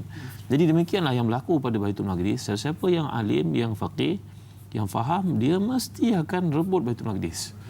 Ini dari sudut keduniaan, dari sudut keakhiratan, perkara bersifat Islam, kerana orang Islam adalah satu kepimpinan yang terbaik di dunia ini, kita tidak boleh ragu padanya. Ketika orang Islam menguasai benua India, mereka memimpin India, tidak berlaku perpecahan, penganiayaan, kezaliman. Tengok rekod tidak boleh berbohong. Tapi sebaik saja kepimpinan itu diserahkan kepada Hindu oleh British, maka orang Islam disembelih tak selesai sampai hari ini. Ketika umat Islam mendominasi negara Spain itu, Andalus, Spain, Alhambra dan sebagainya, tamadun bangun. Orang semua boleh hidup dengan aman damai. Orang Kristian, orang Yahudi semua duduk bersama. Tapi bila orang Kristian naik, disembelihnya umat Islam habis-habisan. Dan banyak contoh yang boleh kita lihat dalam dunia. Jadi kembali kepada mengapakah Baitul Maqdis menjadi rebutan berbagai-bagai, bukan Islam saja sebenarnya, Kristian pun sama. Cuma Kristian kalah dalam pertaruhan peperangan dunia. Kita tahu maka negara mereka bankrupt. Mereka tidak ada pilihan untuk bangunkan negara, melainkan jemput saudagar-saudagar Yahudi, dan sebagai returnnya Yahudi diberikan Baitul Maqdis. Orang Islam pada masa itu lemah, ketinggalan dalam pertaruhan itu, dalam pertemuan itu. Orang Islam lemah, jatuhnya Empire Osmaniyah, maka orang Islam lemah. Ya, jadi apa yang berlaku, rebutan ini adalah perkara pertama, rebutan berkaitan dengan agama, akidah. Rebutan yang kedua kerana ia tidak boleh disangkal tempat yang paling subur dalam dunia. Bahkan dalam hadis mengatakan hadza ardul mahsyar wal mansyar. Ya, ketika saya pergi ke Baitul Maqdis, tuan-tuan, Allah hebat, tuan-tuan, cantik, tuan-tuan. Tak boleh menafikan, tuan-tuan. Kalau tuan-tuan lihat binaan-binaan hebat dalam dunia ni semua orang Islam punya. Tuan-tuan boleh sangkal tak agak-agak? Pergi ke India, tuan-tuan pergi ke mana? Taj Mahal. Taj Mahal. Tuan-tuan pergi ke Turki, tengok apa tuan-tuan? Hagia Sophia ataupun Masjid. Blue Mosque. Masjid. Kalau tuan-tuan pergi ke Baitul Maqdis, itulah simbol yang paling dominan, tuan-tuan. Mereka berusaha berbagai cara untuk menaikkan benda-benda lain, tarikan lain, dan mereka tidak berjaya. Kerana Allah menjadikan indahnya, harmoninya, amannya yang dibawa oleh mesej. Bahkan ulama-ulama Islam mengkaji. Contohnya macam Rajab bin Haywan ni tadi, Yazid As-Sulami ni sebagai contohnya, yang Yazid bin Salam yang digambarkan menjadi arkitek, engineer pembinaan Baitul Maqdis yang pertama, Dome of the Rock itu, Batu Sakhra. Mereka sembahyang sunat berapa banyak untuk dapat hadiah daripada Allah. Sehingga Allah ilhamkan begini binaannya, begini tempatnya, di sini tempat duduknya, begini tingginya. Sangat perfect binaannya. Kalau saya pergi dekat, saya tengok batu, ya Allah cantiknya. Macam mana dia boleh terfikir macam ni 1000 tahun lalu? Macam mana dia boleh susun macam ni? Kalau orang banggakan piramid hanya binaan kosong. Ia semua dibanggakan dengan batu itu dibina, tapi strukturnya biasa saja. Jadi tuan-tuan yang mulia Allah sekalian, ini adalah perkara utama yang berkaitan mengapakah ia jadi rebutan semua orang di sana. Kalau orang Yahudi, mereka beranggapan itu tempat lahir nabi-nabi mereka. Nabi yang sangat ramai, Nabi Musa dan Nabi Isa. Nabi Musa tidak dapat memasukinya bersama Nabi Harun. Dia masuk oleh Yusha' bin Nun yang saya ceritakan tadi. Lahir situ Nabi Daud, Nabi Sulaiman, Nabi Yahya, Nabi Zakaria, Nabi Samuel, Nabi Daniel, Nabi Uzair. Ramai sekali Nabi yang lahirkan di situ. Bahkan Nabi-Nabi Bani Israel memang ramai. Jadi semua mereka berada di situ. Jadi Yahudi menganggap itu merupakan bumi mereka. Kemudian manakala orang Kristian pula, mereka menganggap di situ lahirnya Maryam dan lahirnya Nabi Isa alaihissalam. Dan kisah yang Allah kemukakan tentang Nabi Zakaria, ya Yahya khuzil kitab, ya Zakaria khuzil kitab bi quwwah. Jadi Nabi Zakaria di situ yang menjadi asas kepada penjagaan Maryam dan lahirnya Isa kat situ. Jadi orang Kristian beranggapan itu tempat suci mereka. Jadi semuanya berasal daripada Nabi Ibrahim alaihissalam. Ya, kita dapat lihat binaan ini ataupun agama ni semua berasaskan kepada Nabi Ibrahim alaihissalam. Maka semua anak cucunya ini merebut tempat itu dari sudut agamanya, dari sudut kepimpinannya, dari sudut strategik keduduk lokasinya, dan berbagai-bagai aspek-aspek lain yang kalau kita lihat memang semuanya terarah ke situ, tuan-tuan. Kata para ulama, bila Nabi nyatakan ardul mahsyar wal mansyar, bumi manusia dibangkitkan kelak dari Baitul Maqdis membawa ke Arafah. Luas tak? Itu kata-kata sebahagian daripada ahli hadis bahawa permulaan kawasan nanti manusia dimahsyarkan, dihimpunkan, Baitul Maqdis membawa kepada Arafah. Itu sebab kita buat praktikal di Arafah. Tadi saya dah ingat dah apa nama tempat launching roket Amerika, Pulau Caribbean kan? Caribbean kan? Dan juga tempat pelancaran roket di Rusia, Kazakhstan kan? Kenapa Rusia tidak ambil ia tak ambil sebagai contoh di Moskow ataupun kawasan sekitaran? Kenapa pergi ke Kazakhstan jauh Dan begitu juga Amerika yang kuat, yang hebat itu, kenapa tak buat dalam negara dia sehingga jadi satu port Canaveral apa namanya di Caribbean di Pulau Caribbean untuk launching roketnya naik ke langit. Jadi menunjukkan ada statistik fizik yang mereka kira ini jarak paling dekat, yang paling mudah, yang paling ekonomik untuk dilancarkan roket mereka. Jadi kata setengah pengkaji Islam, Allah menaikkan Nabi naik ke langit daripada Baitul Maqdis. Itulah jarak paling dekat ke langit. Wallahu a'lam. Ya, itu kata-kata yang disebut di sebahagian orang intelek juga, bahawa dari sudut logiknya ada, tapi Allah Maha berkuasa untuk menentukan di manakah tempat baginda SAW naik ke langit. Baik. Allah Maha mengetahui tentang sesuatu yang telah pun berlaku dan apa yang akan berlaku. Jadi sidang penonton sekalian, mudah-mudahan menjawab persoalan tersebut berkaitan dengan kenapa Zionis cukup nak sangat dengan Al-Aqsa ataupun bumi Baitul Maqdis ini. InsyaAllah. Jadi jom kita beralih dengan persoalan yang berikutnya menerusi talian WhatsApp kita. Diketahui bahawa Masjid Al-Aqsa dan Kubah As-Saqra, yakni Kubah Kuning, adalah dua bangunan yang berbeza. Soalannya adalah, benarkah di bawah tapak Kubah As-Saqra itu tersimpannya artifak kuil Sulaiman ataupun Temple of Solomon yang ingin digali dan dibina oleh orang Israel? Dan benarkah kiamat akan berlaku seandainya Temple of Solomon itu berjaya dibina kembali? Terima kasih daripada Rozi, Lubuk Antu, Sarawak. Ustaz, silakan Ustaz. Da'i yang dimuliakan dan yang bertanya, muslim-muslimat, ayah ibu, tuan-tuan perempuan dimuliakan Allah sekalian. Apa yang kita belajar, telah saya nyatakan tadi bahawa Qubatus Sakhra dan Masjid Aqsa ni tempat yang berbeza, tetapi kemuliaan untuk sembahyang dalam arti kata dinyatakan tadi, ia warid dalam hadis walaupun hadis yang lemah. Ingat baik-baik tuan-tuan apa yang saya sebutkan tadi, sembahyang di Masjid Haram itu 100,000 pahala, itu hadis sahih. Sembahyang di Masjid Nabawi 1,000 pahala, itu hadis sahih. Tapi dalam riwayat Bazar yang mengatakan kelebihan sembahyang di Masjid Aqsa 50,000, 1,000, 250, 500, hadisnya semuanya dhaif. Tapi membab fadail bolehlah kita amalkan. Kerana dalam hadis yang lain yang sahih, Nabi menyatakan la tasyuddu rihal ila thalathati masajid. Tak boleh kamu pergi dengan tujuan untuk beribadat kerana ada pahala tertentu dijanjikan, tak ada, melainkan pada 3 tempat saja. Masjid Haram, Masjid Nabawi, Masjid Aqsa. Cuma perselisihan berlaku pada kadar nilai pahala kat situ. Jelas baik maksud saya. Dua keutamaan nyatakan pahala itu hadis sahih. Tapi kelebihan daripada Masjid Aqsa, nilainya itu tidak jelas. Dalam hadis tidak ada yang sahih. Tapi secara generalnya ketiga-tiga memang punya kelebihan dalam hadis sahih yang lain, cuma tak diterangkan berapa nilainya itu.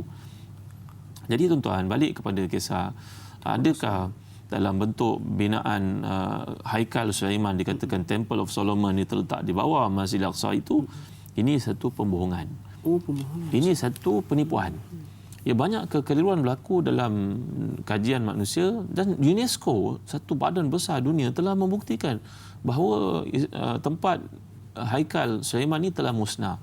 Saya nak beritahu kepada tuan-tuan, ini ada kaitan dengan surah Al-Baqarah bila Allah menyatakan A'udzubillahi minasyaitonirrajim. Wattaba'u ma tatlu syayatin ala mulki Sulaiman wa ma kafara Sulaiman walakinna syayatin kafaru yu'allimuna an-nasa sihr wa ma unzila 'ala al-malakaini bi Babila Harut wa Marut wa ma yu'allimani min ahadin hatta yaqula innama nahnu fitnatun fala takfur wa yata'allamuna minhuma ma yufarriquna bihi baina al-mar'i wa zawjihi wa ma hum bidarrina min ahadin illa bi idznillah wa yata'allamuna ma yadurruhum wa la yanfa'uhum wa laqad 'alimu laman ishtarahu ma lahu fil akhirati min khalaq wa la bi'sa ma sharu bihi anfusahum law kanu ya'lamun.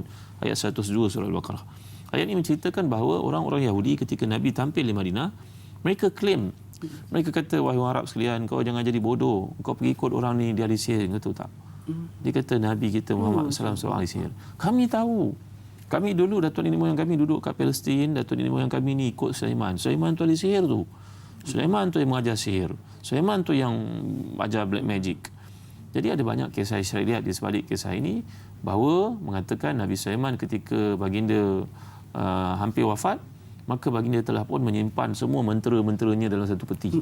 Dan peti itu diletakkan di bawah tempat duduknya. Nabi Sulaiman ni orang Yahudi mengatakan dia Nabi, tapi bapanya adalah Nabi Daud, bukannya Nabi, itu King David mereka panggil. Ya? Jadi mereka mengatakan Nabi Sulaiman ni menyimpan mentera itu di bawah kursinya. Dan kursinya itu musnah.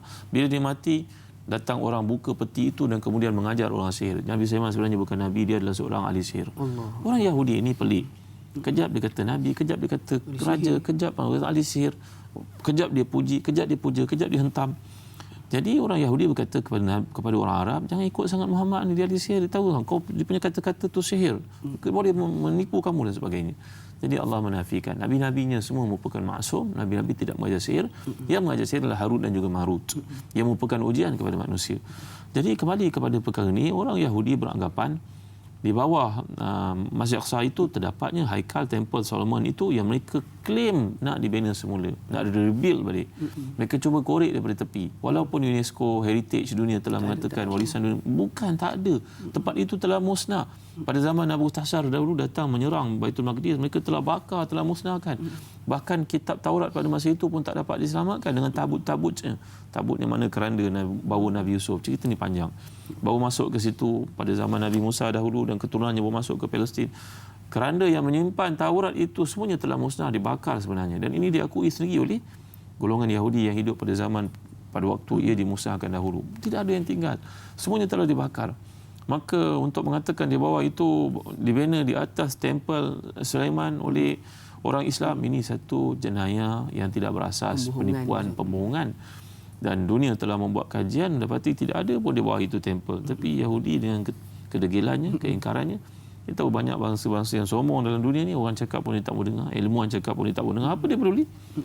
Maka inilah yang menyebabkan Zionis antarabangsa berusaha untuk merobohkan Masjid Aqsa itu dengan dakwaan di bawahnya terletak Haikal Sulaiman. Padahal mereka menuduh Nabi Sulaiman dengan berbagai tuduhan.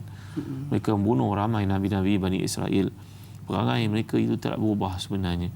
Jadi untuk mengatakan di bawah terletaknya Haikal Sulaiman, Temple of Solomon, ini pembohongan, pendustaan yang telah pun dibuktikan oleh sejarawan moden dan juga dahulu tidak terdapat sama sekali tempel tersebut. Allahu Akbar. Jadi sebenarnya banyak input-input ataupun info-info Ustaz yang selama ni kita dapat yang merupakan sebenarnya satu konspirasi yang dilatangkan oleh puak-puak Yahudi ataupun Zionis ni sebenarnya. Sebab saya sendiri pun baru tahu Ustaz, sebenarnya itu adalah satu pembohongan yang dikeluarkan oleh juga UNESCO sendiri pun telah mengesahkan bahawa tidak ada sebarang pembinaan di bawah Masjidil Aqsa ataupun The Rock of Doom tersebut. Jadi mudah-mudahan ianya memberikan satu pencerahan dan juga penjelasan buat kita bersama agar kita semua tidak lagi terkeliru dengan agenda-agenda yang dibawa oleh Yahudi laknatullah ini. Ya, insya-Allah sidang penonton sekalian, Ustaz, kita teruskan lagi dengan persoalan yang berikutnya menerusi Facebook kita daripada saudari Ummi Hani. Assalamualaikum warahmatullahi wabarakatuh. Ustaz Andai, semoga sentiasa berada di dalam lindungan dan rahmat Allah. Amin ya rabbal alamin.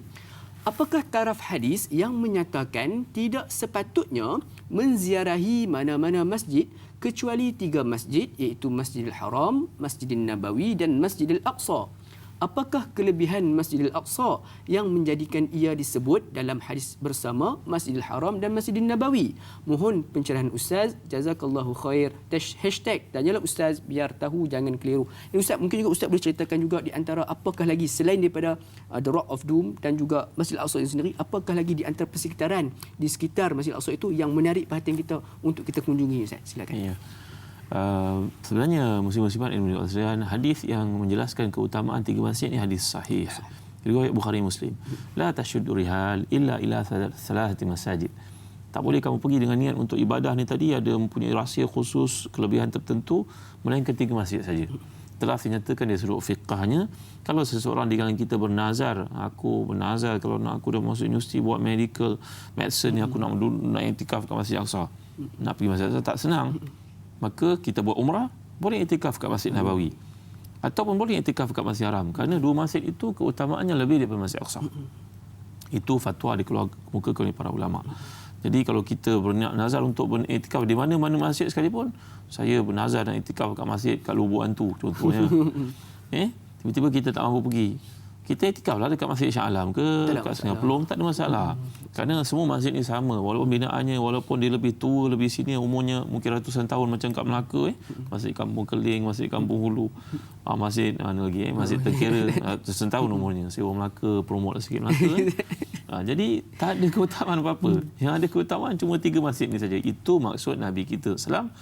Di samping tu kita dapat lihat dalam ayat-ayat bila menyatakan tentang bumi Syam dan Baitul Maqdis, Jordan, Syria, ini dipanggil sebagai ilal ardi allati barakna fiha. Bumi yang kami berkati. Sentiasa Allah sebut begitu. Subhanallazi asra bi 'abdihi lailan minal masjidil haram ila al-masjidil aqsa alladzi barakna haulahu. Sentiasa Allah sebut keberkatan padanya. Keberkatan maksudnya keberkatan datang dengan pahala beribadah, keberkatan dari sudut makanannya, keberkatan airnya, keberkatan tanamannya, keberkatan orang-orangnya. Ulama-ulama Syam antara ulama-ulama yang terbaik, yang paling jujur, paling ikhlas untuk agama Allah SWT, dan nanti fitnah berlaku akhir zaman, tempat itu menjadi tumpuan. Dajjal keluar kat situ, Nabi Isa akan bunuh dia di kawasan itu Palestin, di Babulut. Kemudian Ya'juj dan Ma'juj pun akan datang menyerang kat situ. Imam Mahdi pun akan mula di situ. Jadi semua tempat yang dimaksudkan berlaku di kawasan sekitar bumi Syam yang penuh barakah ni. Ada banyak peristiwa menarik untuk saya kongsi dengan tuan-tuan. Mungkin dalam perjalanan tuan-tuan ikut saya cerita benda ni. Antaranya kita orang Melayu dengar cerita tentang batu tergantung. Batu tergantung tak? Batu yang terapung. Batu yang dikatakan terapung itu kononnya Nabi nak naik Isra Mi'raj. Nabi nak Mi'rajkan, maka batu tu nak ikut Nabi. Stop kat situ. Stop. Ini cerita tak betul. Ini tidak ada pun dalam hadis. Batu ini dimaksudkan adalah batu tempat Nabi naik ke langit dengan borak. Borak sampai ke situ, kemudian Nabi naik ke langit dengan tangga yang telah diperuntukkan oleh kepada Nabi SAW di situ. Jadi tidak ada pula batu tu nak ikut. Ini semua cerita dongengan, tidak ada dalam hadis.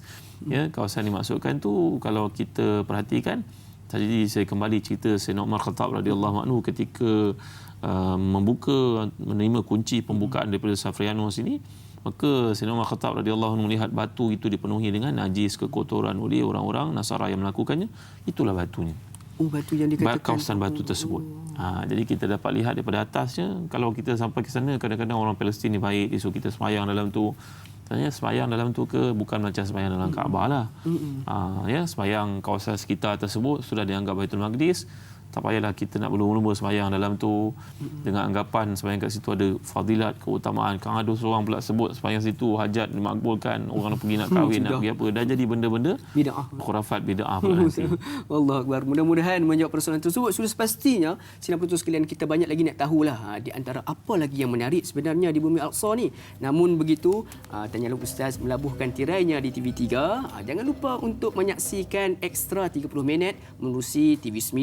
Jadi sidang penonton sekalian, tanyalah Ustaz, biar tahu, jangan keliru.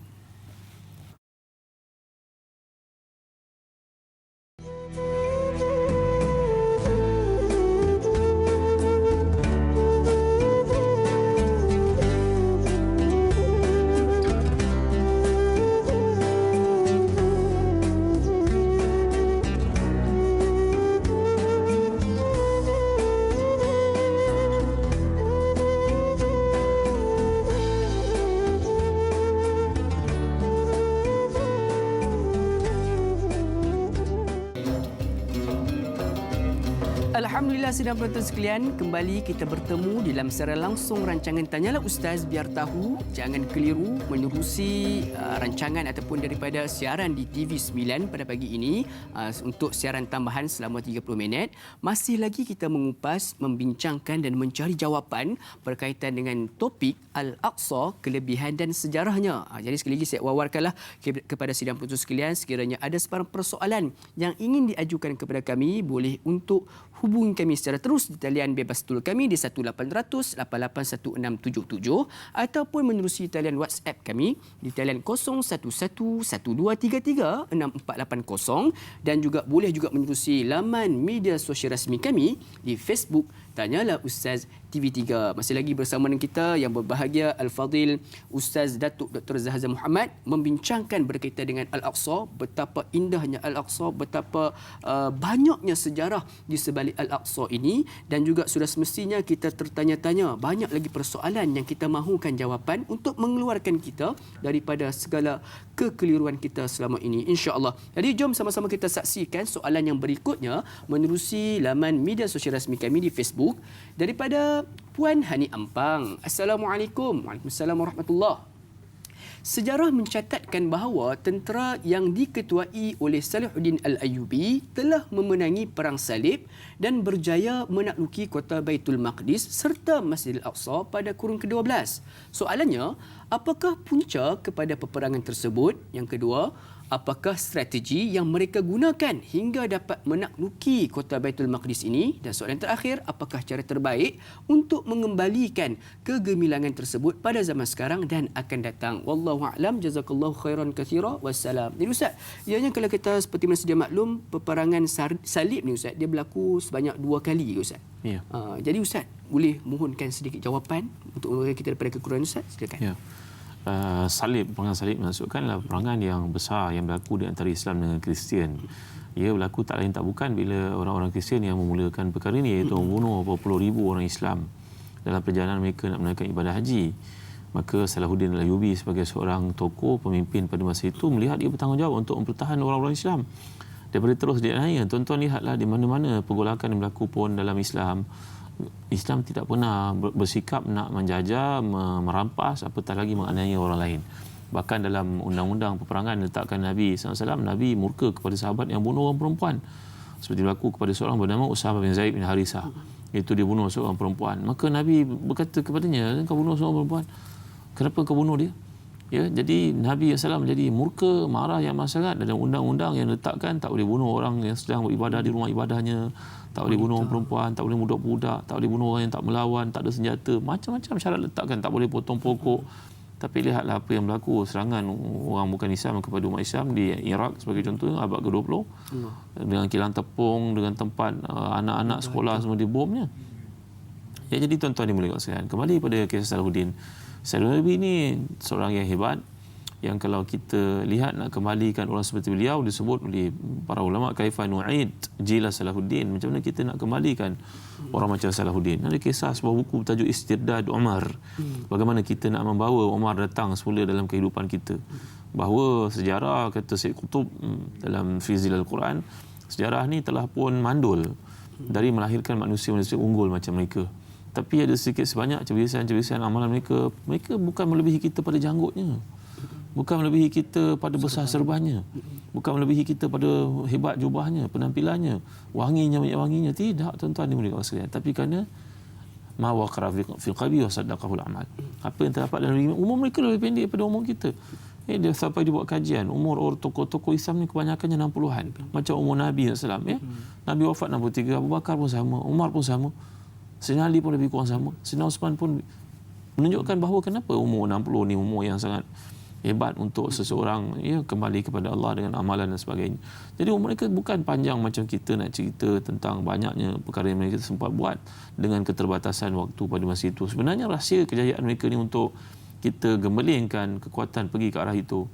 Kata Imam Ghazali ada dua saja. Ilmu, amal. Ilmu dan amal. Ma'jun kepada perubahan dalam kehidupan ni ilmu, tuntut ilmu. Jangan kita mengarut-ngarut pergi meramal-ramal masa depan macam orang Yahudi pula. Yahudi ni satu bangsa yang membuat kajian mengatakan bahawa kalau kita ni nanti akan menemui ubat kepada kematian, tak ada orang mati dalam dunia, kata Yahudi. Lalu mereka pun buat satu sistem yang boleh meletakkan jasad manusia ni untuk digoyang-goyangkan, seperti Allah sebut dalam surah Al-Kahfi, cerita tentang Ashabul Kahfi ni kan. Wa nuqallibuhum zatal yamin wa zatal shimal wa kalbuhum basitun zira'ihi bil wasid.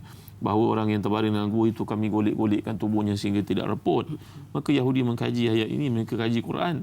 Mereka buat satu rumusan, kalau tak nak kematian, buat satu tong drum yang besar. Orang kaya boleh bayar kosnya, duduk dalam tu.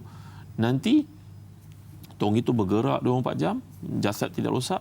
InsyaAllah, bukan insyaAllah, pada hadapan mereka, bahawa nanti akan menemui satu kaedah untuk menghidupkan orang mati. Ini orang Yahudi punya cara fikir. Mereka mengambil macam-macam grain, cereal, benih untuk ditanam. Mereka nanti kalau berlaku Armageddon, benda besar, nanti kita semua akan mati. Jadi kalau duduk dalam tempat ni selamat.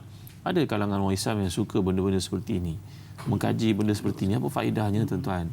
Kita ketika baca hadis yang sahih, Nabi ditanya oleh seorang Arab Badui, wahai Rasulullah, bilakah kiamat? Nabi tanya dia balik, maza adatalaha, apa persiapan kamu menghadapi kiamat? Kau tanya aku tanya kau balik. Engkau kalau bertanya tarikh kiamat, seolah kau dah bersedia je. Jawapannya, Rasulullah, saya tak ada apa pun saya buat, cuma saya cinta Allah dan Rasulnya. Maka Nabi menjawab, al-mar'u ala ma'an ahab. Orang itu akan berada bersama dengan orang yang dicintai olehnya. Berarti kata para ulama mensyarahkan hadis ini, Ibnu Hajar sebagai contohnya, bahawa engkau cinta Nabi tak cukup, engkau kena buktikan, engkau kena belajar, kena baca sirah dia. Itu sebab sahabat-sahabat Nabi, mereka ridwanullahi alaihim ajma'in, kunna nu'allimu auladana sirah kama yu'allimu ahaduna suratan minal Quran. Kami mengajar anak-anak kami baca sirah Nabi macam kami mengajar mereka baca Quran, bergandingan. Baca Quran, baca sirah. Kerana sirah adalah terjemahan kepada Quran, penjelasan kepada Quran. Apa-apa yang dialami dalam kehidupan Nabi dijelaskan oleh Quran, berkaitan satu sama lain. Tapi kalau kita mengatakan kita nak kembalikan kumpulan ataupun generasi orang hebat macam Salahuddin, macam Muhammad Al-Fatih, macam ramai di kalangan mereka, sebagai contohnya Sultan Muhammad Qutuz yang mengalahkan tentera Mongol di Ain Jalut, juga terletak di Palestin. Ini orang-orang hebat yang dilahirkan oleh sejarah, yang mereka punya ilmu dan mereka punya amalan yang kuat. Kalau kita ada ilmu, belajar tinggi ke peringkat paling tinggi di universiti, tapi kita sembahyang subuh pun lambat, kita zikir harian pun tak beramalkannya, perasaan dengki kepada orang lain ni cukup tak senang melihat orang lain lebih popular daripada kita, bahawa ini penyakit-penyakit yang kalau tak dirawat dia jadi kanser. Kanser yang orang nampak pada tubuh badan itu, na'udzubillah, kita berdoa selalu pada Allah, Allahumma inni a'udzubika minal baras wal junun wal juzam min sayyi'il asqam. Tapi kanser dari sudut amalan akidah hati, dari sudut amal rohani, tak ramai yang peduli. Kita pada ini yang jadi bisnes utama, fokus utama dalam kehidupan adalah sum'ah, riak, ujub, nak tunjuk-tunjuk pada orang, biar nampak kat orang semua orang aku baik. Tuan-tuan, ini penyakit lah tuan. Kalau kita perhatikan orang-orang macam Salahuddin Ayyubi, dia nak ke popular tuan-tuan, dia nak ke orang kenal dia sana sini. Kalau zaman tu ada Instagram, dia nak tunjuk diri dia, buka macam ni. Tuan-tuan, benda kita buat pada ini banyak benda-benda sum'ah, riak. Sum'ah ni suka orang puji kita, riak nak menunjuk pada orang. Akhirnya ke akhirat besok, orang yang banyak ilmu, orang banyak sedekah, orang berjihad dengan Allah, semua Allah tolak. Zahir kita nampak hebat sangat, tapi di sisi Allah zero, tak ada nilai. Kerana tak ada ikhlas kepada Allah Taala. Jadi orang terdahulu mereka tahu, mereka buat. Tengok ya, dalam satu peperangan ketika para sahabat pulang daripada perang Zatul Riqa'. Dipanggil Zatul Riqa' ni kata para ulama sirah, contohnya Ibn Hisham, Ruqa'ah. Kerana mereka terpaksa pakai makan daun-daun kayu. Mereka terpaksa cari pakaian mungkin yang tak pakai, jadi stokin, kasut tak ada, balut kaki, berjalan sampai koyak-koyak. Satu kenderaan seperti unta tu ditunggangi bergilir-gilir oleh 4-5 orang. Abu Musa Asy'ari bercerita kepada anak-anaknya, kepada anak-anak muridnya. Tiba-tiba dia cerita, dia stop. Dia tak sambung cerita. Suspend Kenapa? Mereka mengkaji. Kata mereka kerana Abu Musa Asy'ari takut cerita lanjut nanti drop segala kebaikan yang dibuat sebab tak dinilai oleh Allah lagi. Dah tak ikhlas. Dah cerita. Habis nanti kau nak claim apa pada Allah kalau semua kau dah cerita dengan manusia? Kau nak apa kau nak daripada manusia ke? Terus dia stop. Dia berhenti. Maaf. Stop. Tak ada cerita dah. Tuan-tuan, cucu Nabi yang sangat hebat, namanya siapa? Ali Zainul Abidin. Ya, keturunan cucu daripada Sayyidina Husain, daripada Ali karamallahu wajah, daripada isterinya Fatimah. Ini adalah seorang namanya Ali Zainul Abidin. Se-handsome manusia. Segak, putih, bijak, dan dia satu-satunya yang selamat ketika berlaku Karbala. Untuk pengetahuan tuan-tuan yang menonton pada waktu ini, yang membunuh keluarga Sayyidina Ali di Karbala adalah orang Syiah sebenarnya. Bukan orang Sunnah. Orang Syiah. Itu sebablah orang Syiah pada hari ini memukul-mukul mereka, menyesali perbuatan mereka membunuh keluarga Nabi. Untuk pengetahuan tuan-tuan, sejarah tidak boleh berdusta. Ya, mereka lah yang terlibat untuk konspirasi membunuh keluarga Nabi itu. Mereka buat itu untuk menangisi perbuatan jahat mereka. Buat apa tuan-tuan ikut Syiah tuan-tuan? Kita tak ada kena-mena dengan bangsa yang berlaku pergolakan itulah tuan-tuan. Yang kita jadi orang jahil pergi ikut buat apa kat Malaysia ni. Ini teguran kerana Allah. Jadi Ali Zainal Abidin, kehebatannya apa tuan-tuan? Ali Zainal Abidin ni seorang yang saleh, yang hebat, yang kaya. Tapi tiap-tiap malam dia akan pergi pikul gandum, minyak, makanan, pakaian yang ada untuk orang pakai, pergi hantar kat rumah orang. Seorang pun tak tahu. Seorang pun tak tahu di Madinah. Sehinggalah saat kewafatannya, barulah orang yang susah di sekitar Madinah mendapati bantuan itu terhenti. Dah tak ada lagi. Barulah mereka tahu yang buat benda ni ialah cucu Nabi Zainal Abidin yang hebat itu. Kalau dia pergi tawaf, Sultan yang Bani Umayyah yang pergi tawaf pun orang tak kuatkan laluan untuknya. Tetapi Zainal Abidin, Ali Zainal Abidin kalau lalu, orang akan ke tepi, bagi cucu Rasulullah lalu. Kasih sayang ni dia satu benda yang gain lah tuan-tuan. Tak boleh dipaksa tuan-tuan. Dia ada satu benda yang diberikan oleh Allah. Kerana Allah bila cinta kepada seseorang, Allah akan wahyukan kepada Jibril, aku cinta pada fulan bin fulan.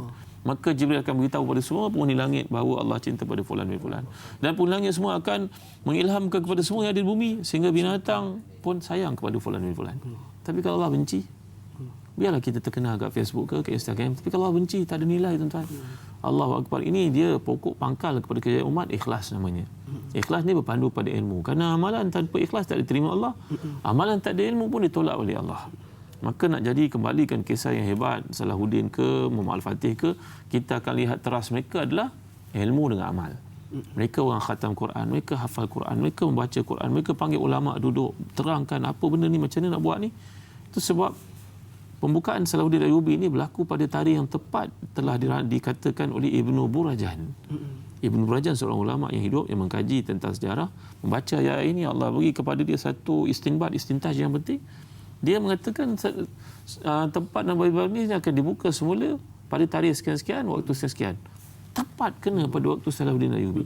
Kerana Salahuddin memiliki segala kualiti kepimpinan yang hebat. Tuan-tuan, saya tak jadi pemimpin yang hebat, tak jadi ketua yang hebat, tapi kita adalah suami. Kita bapa. Cuba kita implement kepada anak-anak kita. Ya, waktu sekarang baca hadis ke, cuba fahamkan hadis ke. Bila kita tak faham apa-apa, cakap pada anak-anak, minta maaf lah nak, abah pun tak faham. Dia belajar kat Jordan, abah pun tak faham apa maksud ni. Nanti abah tanya Datuk Dr. Basir, contoh. Nanti abah tanya Mufti, Datuk Dr. Anhar, nanti tanya pada ustaz-ustaz ni, Dr. Rozaimi ke, contoh, nak kena faham. Kita bila tak tahu, nak tanya kat orang. Janganlah kita nak menunjuk kita pandai. Jadi, asas kepada kepimpinan, kekuatan dalam umat ini, ilmu dan amal. Kemudian zikir, fikir. Inilah dia kesuburan, faktor-faktor kesuburan iman sebenarnya. Ilmu, amal, zikir dan juga fikir, Ustaz. Jadi Tanya Ustaz ni sebagai platform untuk menyampaikan ilmu dan terpulang kepada kita untuk beramal. Mudah-mudahan timbulnya keikhlasan dengan amalan yang kita lakukan. Jadi sidang penonton sekalian, Tanya Ustaz berehat sebentar. Jangan ke mana-mana, teruskan bersama kami dalam rancangan Tanya Ustaz, biar tahu, jangan keliru. Sebentar saja lagi, insya-Allah.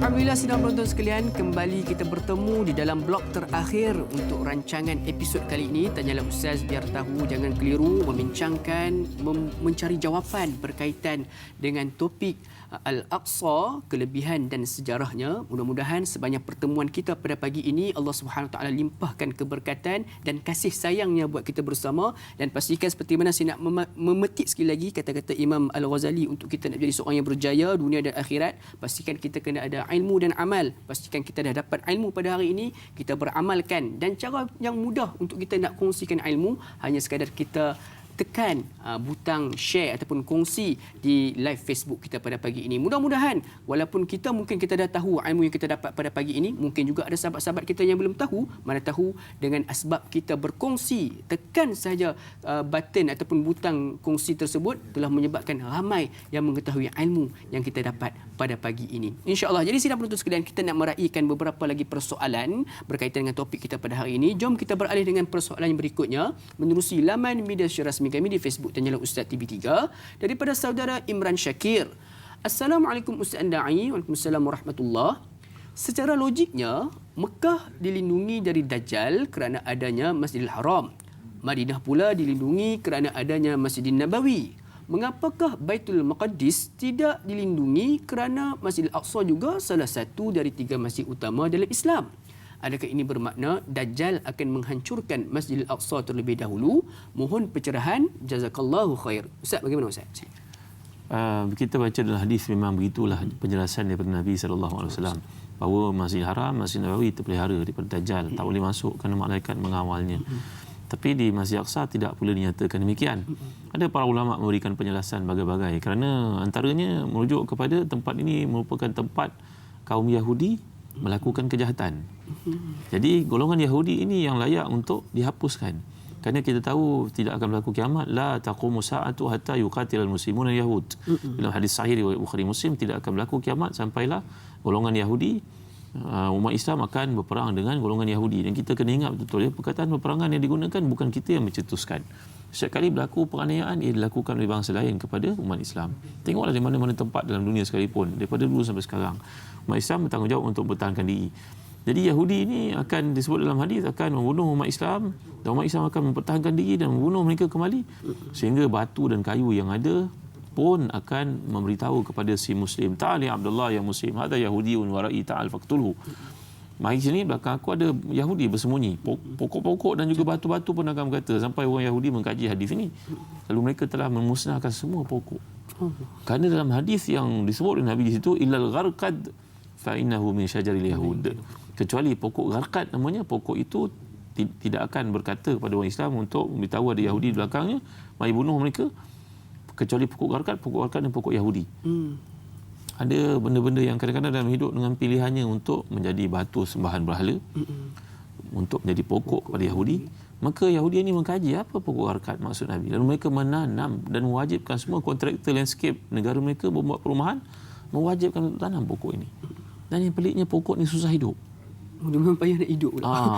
Dalam Facebook saya, kalau tuan-tuan ada kesempatan lihat, Ustaz Azlan Muhammad, saya tunjuk ini pokok gharqad yang menjadi kegilaan kontraktor Yahudi untuk menanamnya. Pokoknya susah nak hidup. Saya jelaskan dalam Facebook saya, pokok ni ada gambarnya.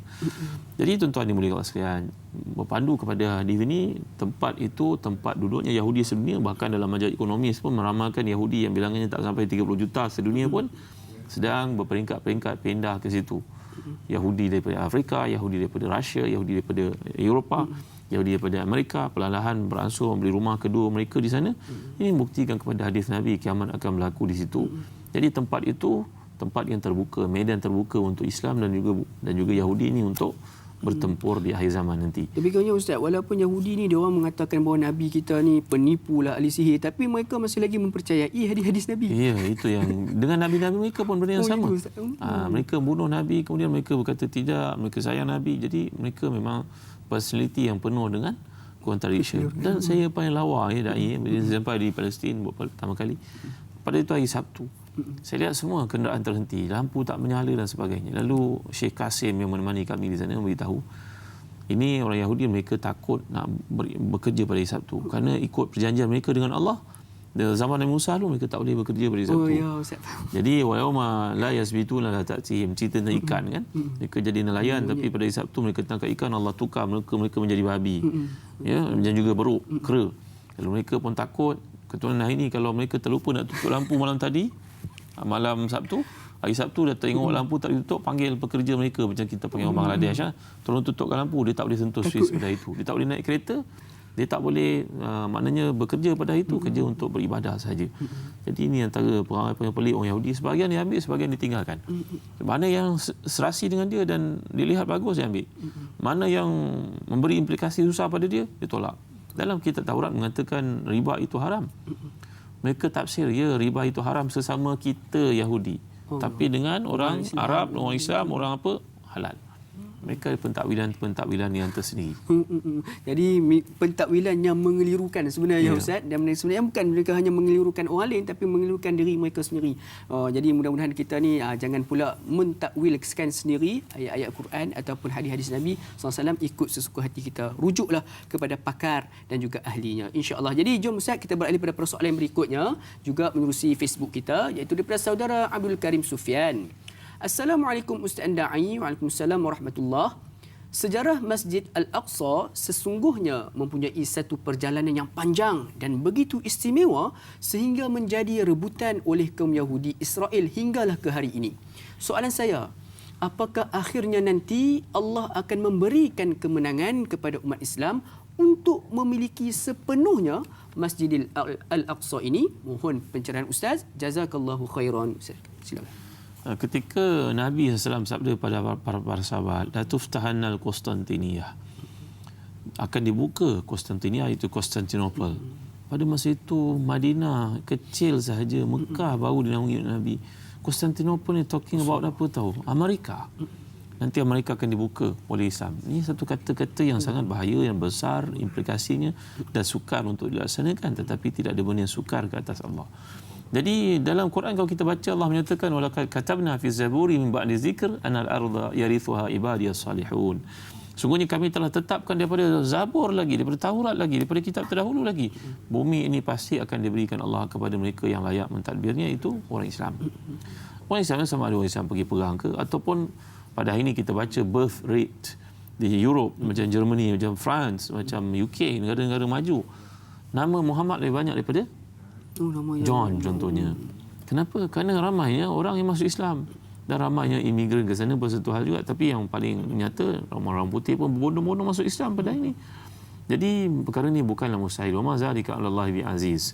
Allah menetapkan bahawa akan berlaku yang kita imani dalam hadis sahih turunnya Nabi Isa memerintah secara keadilan dan hakim dan juga pelaksanaan kebijaksanaan sama. Nabi ini akan memastikan semua orang Kristian yang menyembahnya masuk Islam. Jadi pada saat itu satu dunia akan mengamalkan Islam.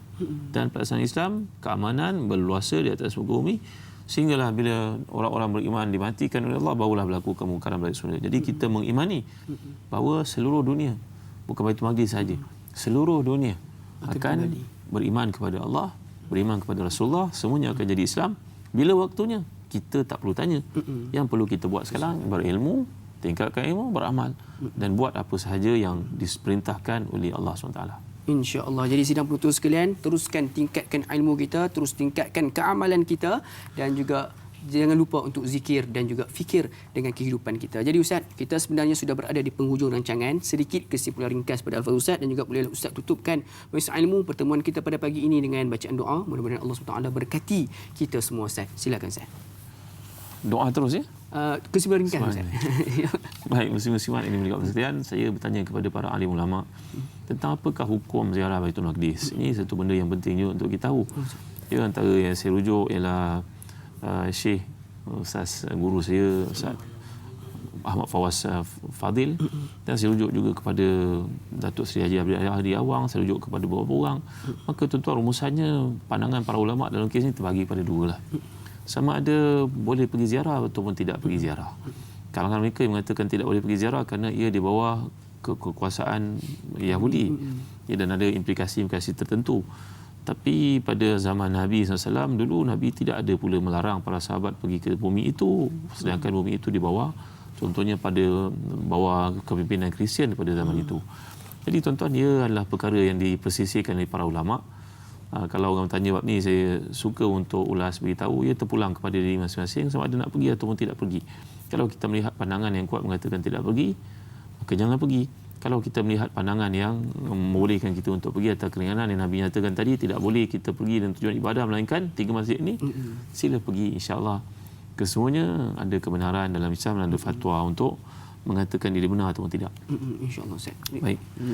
Alhamdulillah rabbil alamin, wassalatu wassalamu ala asyrafil anbiya'i wal mursalin sayyidina wa maulana Muhammadin wa ala alihi wa sahbihi ajma'in. Allahumma ati nufusana taqwaha wa zakkiha anta khairu man zakkaha anta waliyuha wa maulaha bi rahmatika ya arhamar rahimin. Allahumma a'inna ala dzikrika wa syukrika wa husni ibadatik. Allahumma zidna wa la tanqusna wa akrimna wa la tuhinna wa atina wa la tahrimna wa asirna wa la tu'sir alaina wardina warḍana. Allahumma la khaira illa khairuk wa la tayra illa tayruk wa la ilaha ghairuk. Allahumma inna nas'aluka nafsan bika mutma'innatan tu'minu bi liqa'ik wa tarda bi qada'ik wa taqna'u bi 'ata'ik. ربنا لا تدع لنا في مقامنا هذا ذنبا إلا غفرته ولا مريضا إلا شفيته ولا هما إلا فرجته ولا دينا إلا قضيته ولا عيبا إلا سترته ولا مسافرا إلا سلمته ولا غائبا إلا رددته ولا عزبا إلا زوجته ولا عقيما إلا أنجبت له ولا حاجة من هوائج الدنيا والآخرة يا لك رضا ولنا فيها صلاة إلا أديتها وقضيتها ويسرتها يا رب العالمين. Tuan kami, jangan ada seorang pun yang hadir dalam majlis ilmu ini yang menuntunnya, yang meluahkan kepada rahmat yang Engkau berikan. Jangan ada seorang pun yang sakit yang Engkau sembuhkan. Jangan ada seorang pun yang akan musafir yang Engkau selamat pergi dan baliknya. Jangan ada seorang pun yang jahil yang Engkau beri ilmu kepadanya. Jangan ada seorang pun yang memiliki aib yang Engkau tutupkan baginya. Jangan ada seorang pun yang belum berkahwin yang Engkau kurniakan untuknya, sama ada suami yang salih atau isteri yang salihah yang akan bahagiakan dunia akhiratnya. Jangan ada seorang pun yang belum memiliki anak yang Engkau kurniakan untuknya, anak-anak yang salih yang salihah yang akan meneruskan legasi kebaikan untuk doa kepadanya apabila dia wafat nanti. Ya Allah, ya Allah, jangan ada seorang memiliki hajat dunia ataupun akhirat sagi baik untuknya, melainkan Engkau sempurnakan kerana kekayaan-Mu, khazanah-Mu yang memiliki segalanya dan Engkau beri kepada setiap kami apa yang kami minta, tidak akan mengurang sedikit pun daripada kuasaan-Mu, pemilikan-Mu yang maha besar. Ya Allah, Rabbana atina min ladunka rahmatan wa hayyi lana min amrina rasyada. Rabbana atina fid dunya hasanah wa fil akhirati hasanah wa qina azabannar. Allahumma inna na'udzubika min jahdil bala wa daraki syaqa wa su'il qada wa syamatatil a'da. Allahumma inna na'udzubika minal baras wal junun wal juzam min sayyi'il asqam. Rabbana atina fid dunya hasanah wa fil akhirati hasanah wa qina azabannar.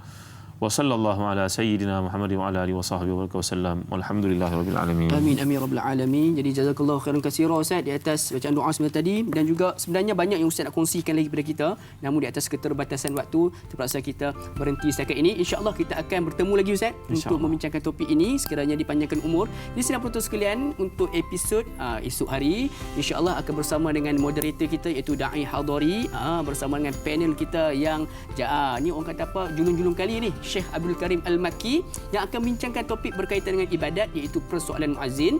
Jadi jom sama-sama kita jangan lepaskan peluang untuk tuntut ilmu berkaitan dengan bidang azan dan sebagainya. Jadi sidang penonton sekalian, saya Da'i Luqman mohon mengundur diri. Bertemu lagi di lain episod. Assalamualaikum warahmatullahi wabarakatuh. Tanyalah Ustaz, biar tahu jangan keliru.